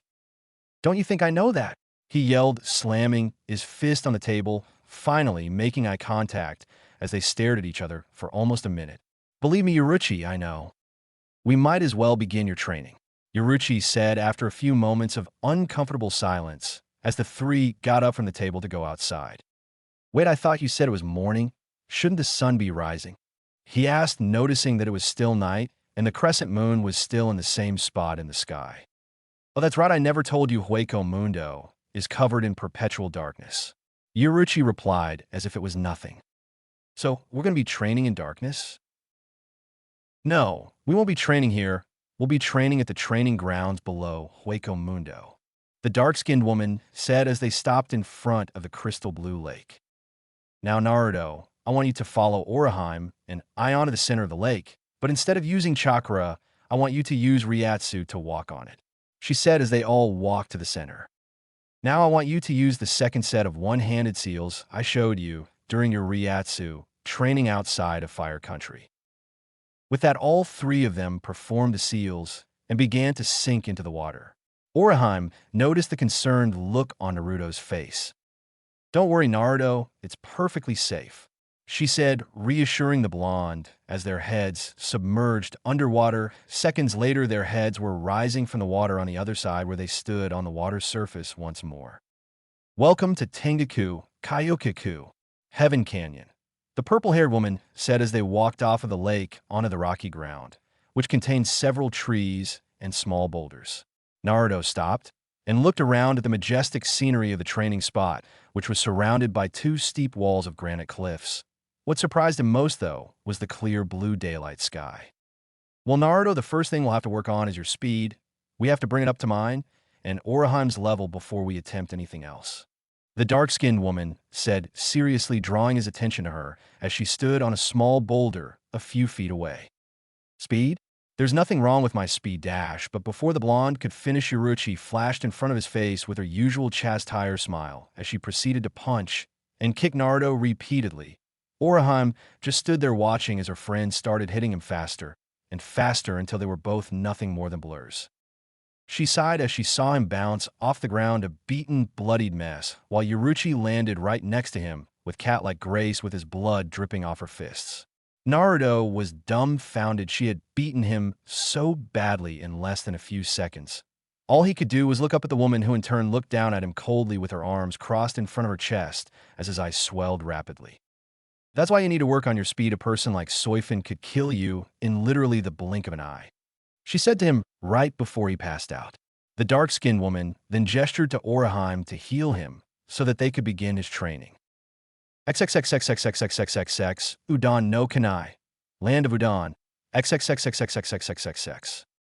Kagura sat on her throne in the throne room, tapping her razor-sharp claws on the armrest.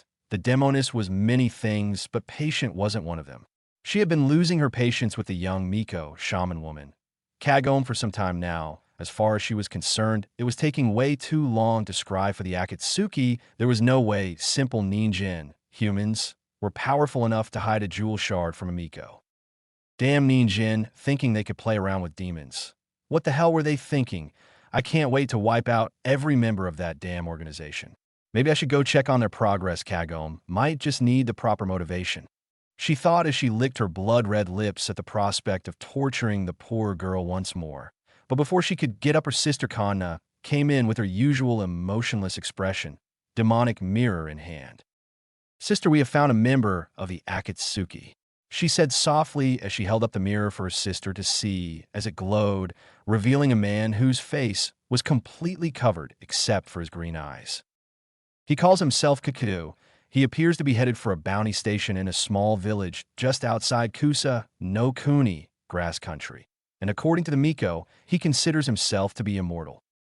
Interesting, a ninjin who considers himself immortal. What do you say we test that theory? Kagura said with a wicked smile as she summoned two of her most powerful demon nin. Kagura-sama, they said in unison, kneeling before her. Torin, Karen, I would like you to accompany me to a small village outside of Kusa no Kuni. We're going to have a little fun with the pathetic ninjin and the village he's headed to.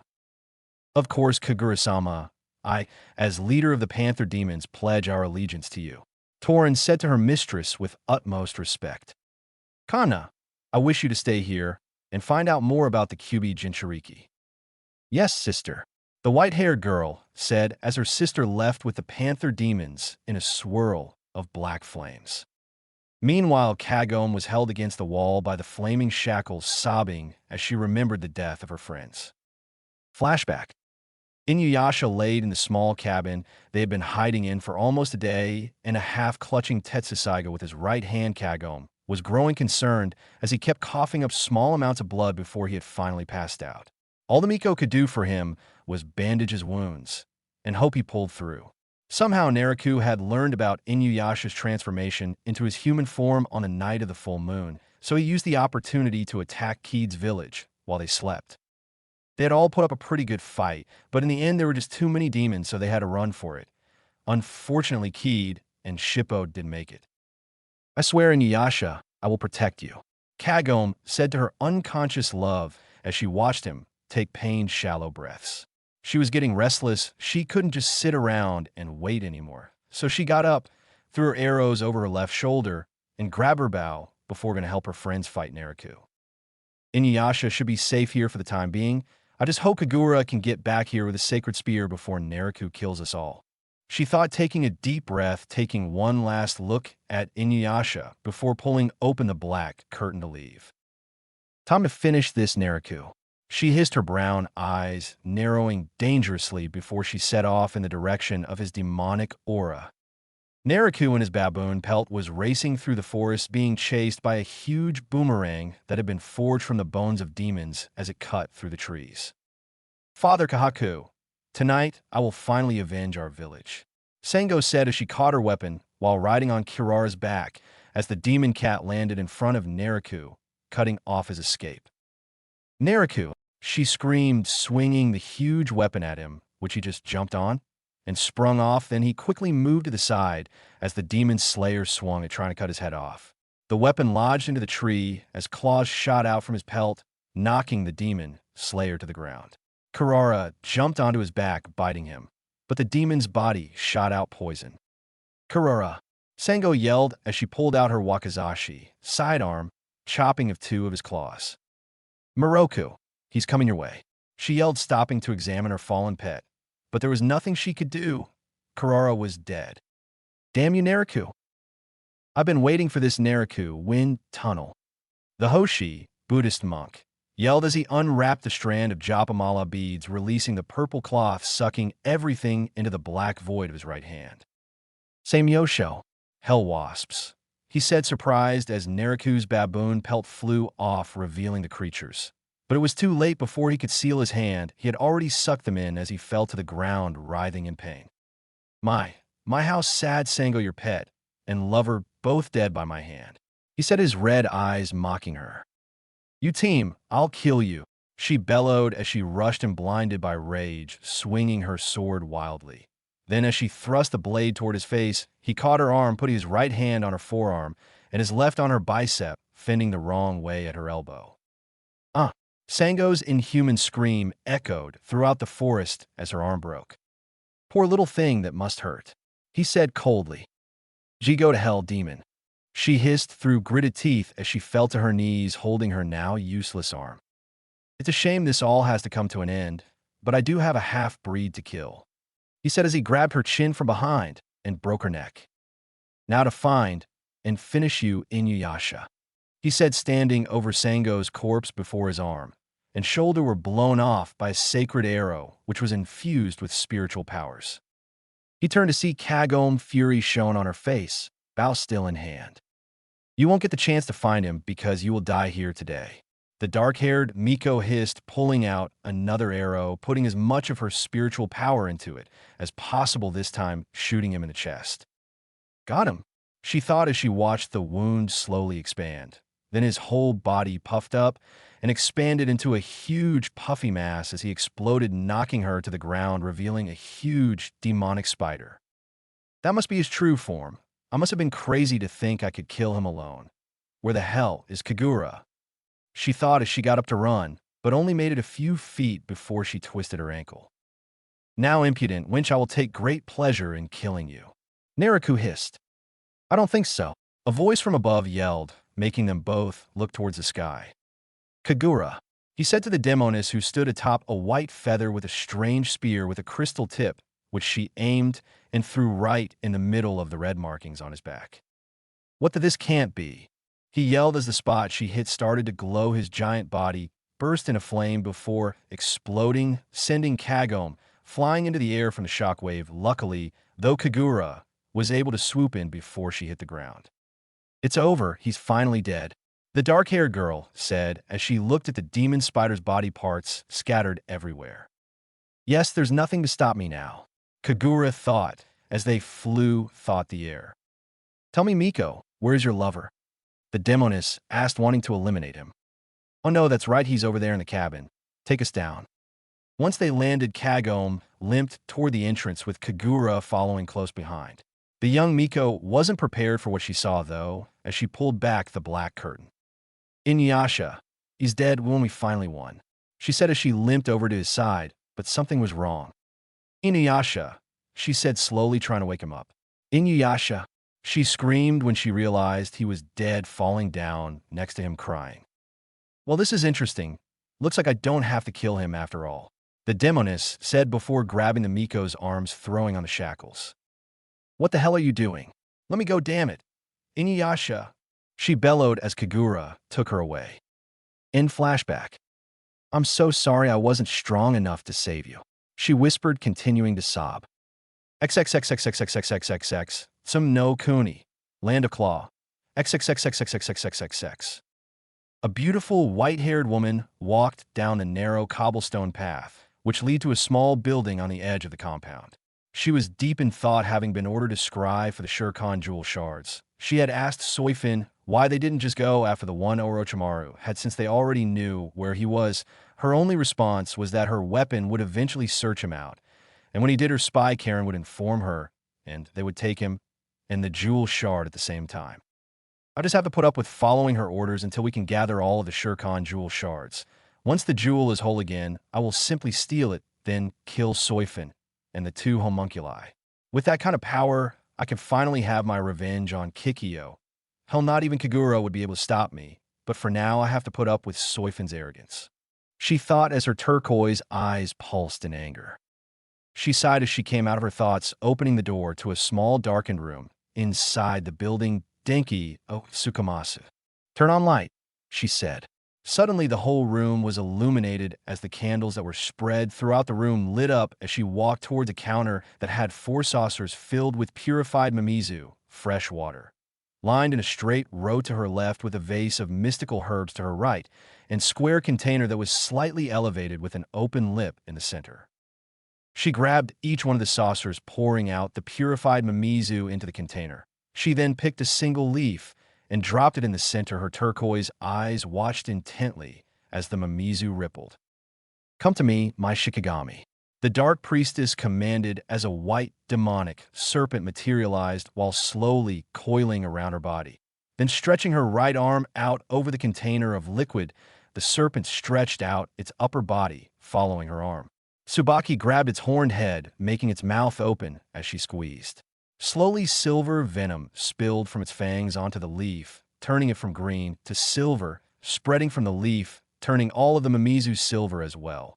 Then, reciting an ancient spell, suddenly a bluish-green light surrounded her body as her scrying powers activated.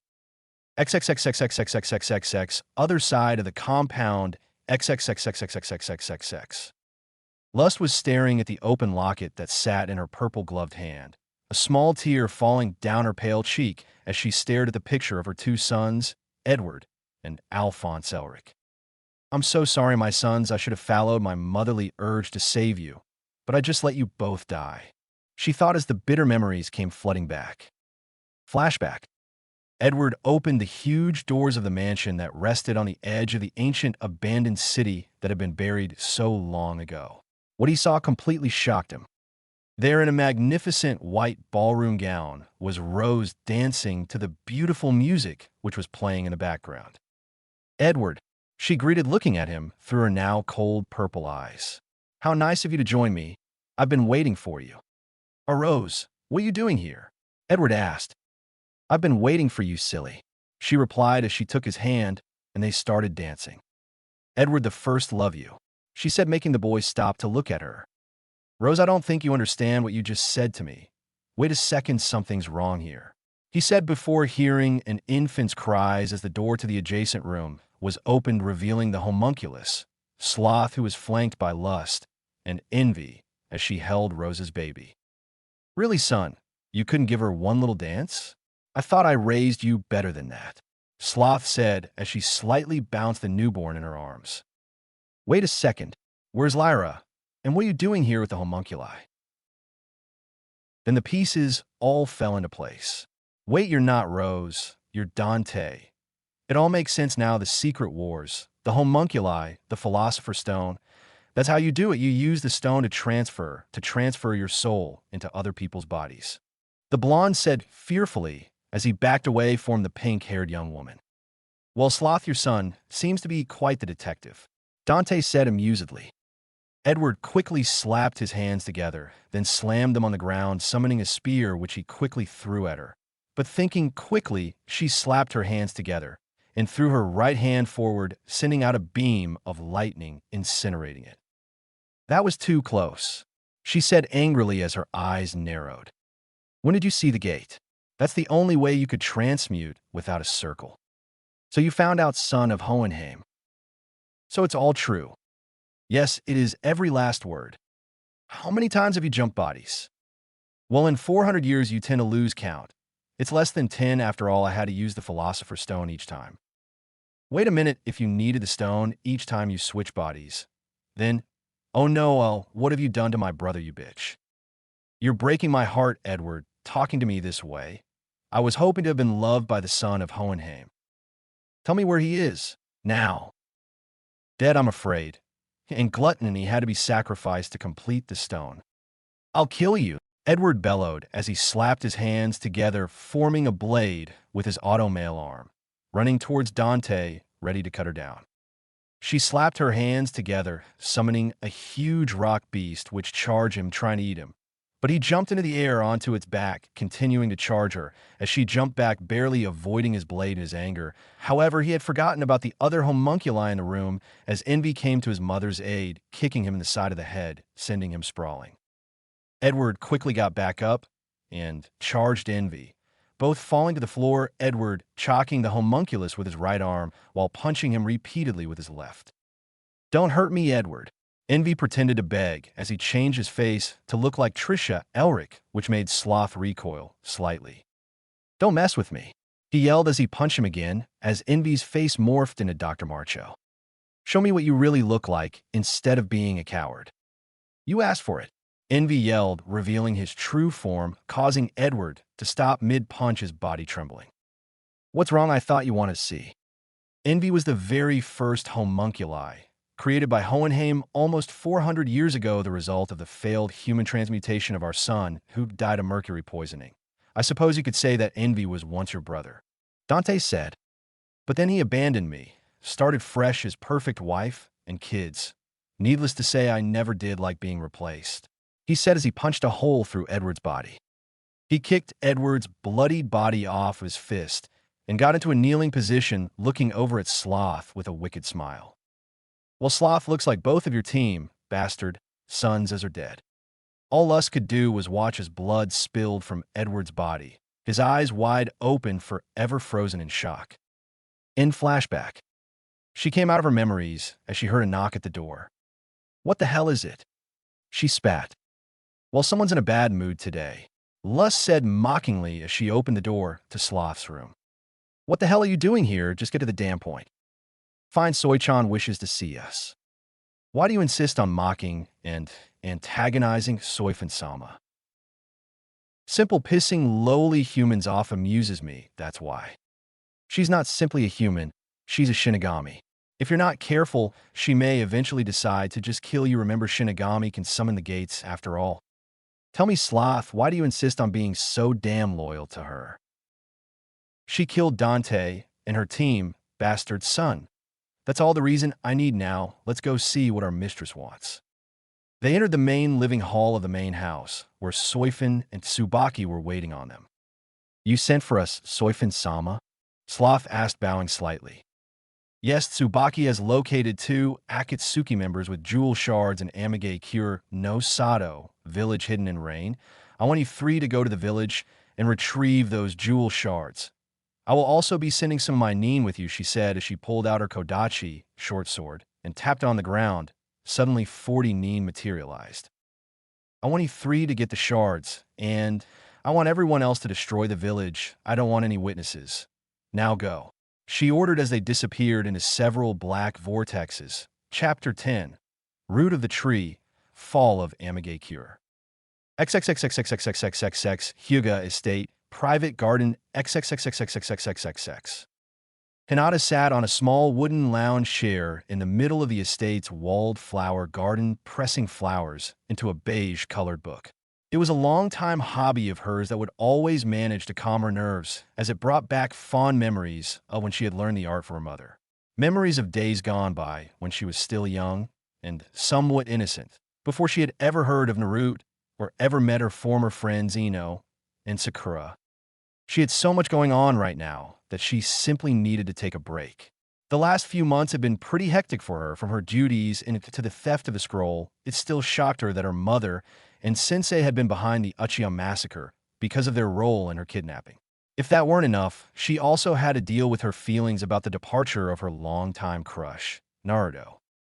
I wonder where you are now, Naruto-kun, the Hyuga heiress thought, looking up at the white fluffy clouds that dotted the sky. Wherever you are, I truly hope you're finally happy. She whispered softly before returning to her book. Still thinking of Naruto, Hinata? Her sister Hanabi asked, walking towards her. Something you wanted in Mitosen? Younger sister, Hinata asked while pressing a white rose into the page. Yes, Onizen, older sister. I've been thinking over the conversation I had with Sakura-san in the park, and I think she makes some valid points about how the leaf has grown soft over the years. Tell me something. Why are you so against her becoming Hokage?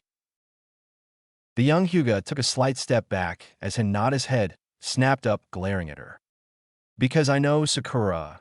Not the Sakura that she presents to people, the loyal patriot that would do anything for the village, but the true Sakura, the one that would do anything for power, the one that was so willing to betray her team in the name of patriotism. Believe me, she doesn't give a damn about being a patriot. That's only your opinion of her Onizen. Besides, I'm sure most people who want to be Hokage want power as well. In the end, though, isn't she the kind of person we should want as Hokage? Someone who's willing to do whatever it takes to protect the village and bring it back to its former glory. Hinata laughed bitterly. Wow, only a couple of months, and it seems that Sakura's tales of strength and glory have not only been able to make an impression on you, but also made you question your sister and future clan leader Hanabi-chan. Why do you do that? Hanabi hissed, fists clenched in anger. Why do you always insist on treating me as if I am a child? Besides, you're only the presumptive clan leader, Hinata. I can still challenge you. Hanabi lost some of her resolve as she felt a rather large spike in Hinata's killing intent before it vanished. Because you still are Imitosen, all you can think of are her inspiring lies. But have you ever once stopped to think of the cost of her ambition? Hinata paused, letting what she had said sink in. Sakura. The real Sakura has only one interest, and that is to gain power at any cost. Believe me, she will manipulate and sacrifice as many loyal Leaf Nin as she has to reach her goal, and you can bet since the Hyuga are the most prominent clan, and we have a large number of operatives, we will suffer the most from her single-minded ambition. Hinata said sagely. So what if we lose a few clan members? As long as the Leaf remains the strongest, I feel it is worth the cost. Besides, you yourself told me that one of the greatest honors a shinobi can have is to sacrifice his or her life for their village and their kage. There is a difference between sacrificing one's life for their village and throwing your life away for the ambition of tyrant. The elder sister hissed. A kage has to be powerful, and to some extent want power. I agree with you there. But a kage must also have a kind heart and care about the people under his or her command. You mean someone like Naruto? It seems you are letting your heart blind your judgment, Hinata. You also seem to have forgotten that he's gone now. He chose to abandon Konoha. Hanabi knew she was entering dangerous ground, mentioning her sister's longtime crush, but at the moment she didn't care. No, Hanabi. If I had chosen to follow my heart, I would have left with him, but not before I killed as many of those bigoted villagers as possible. The clan heir hissed. But as always, as clan heiress, I was forced to choose the clan and village over my own happiness. Hinata got up, tucking the book under her arm as she headed back toward the main house, but stopped to look her sister in the eye.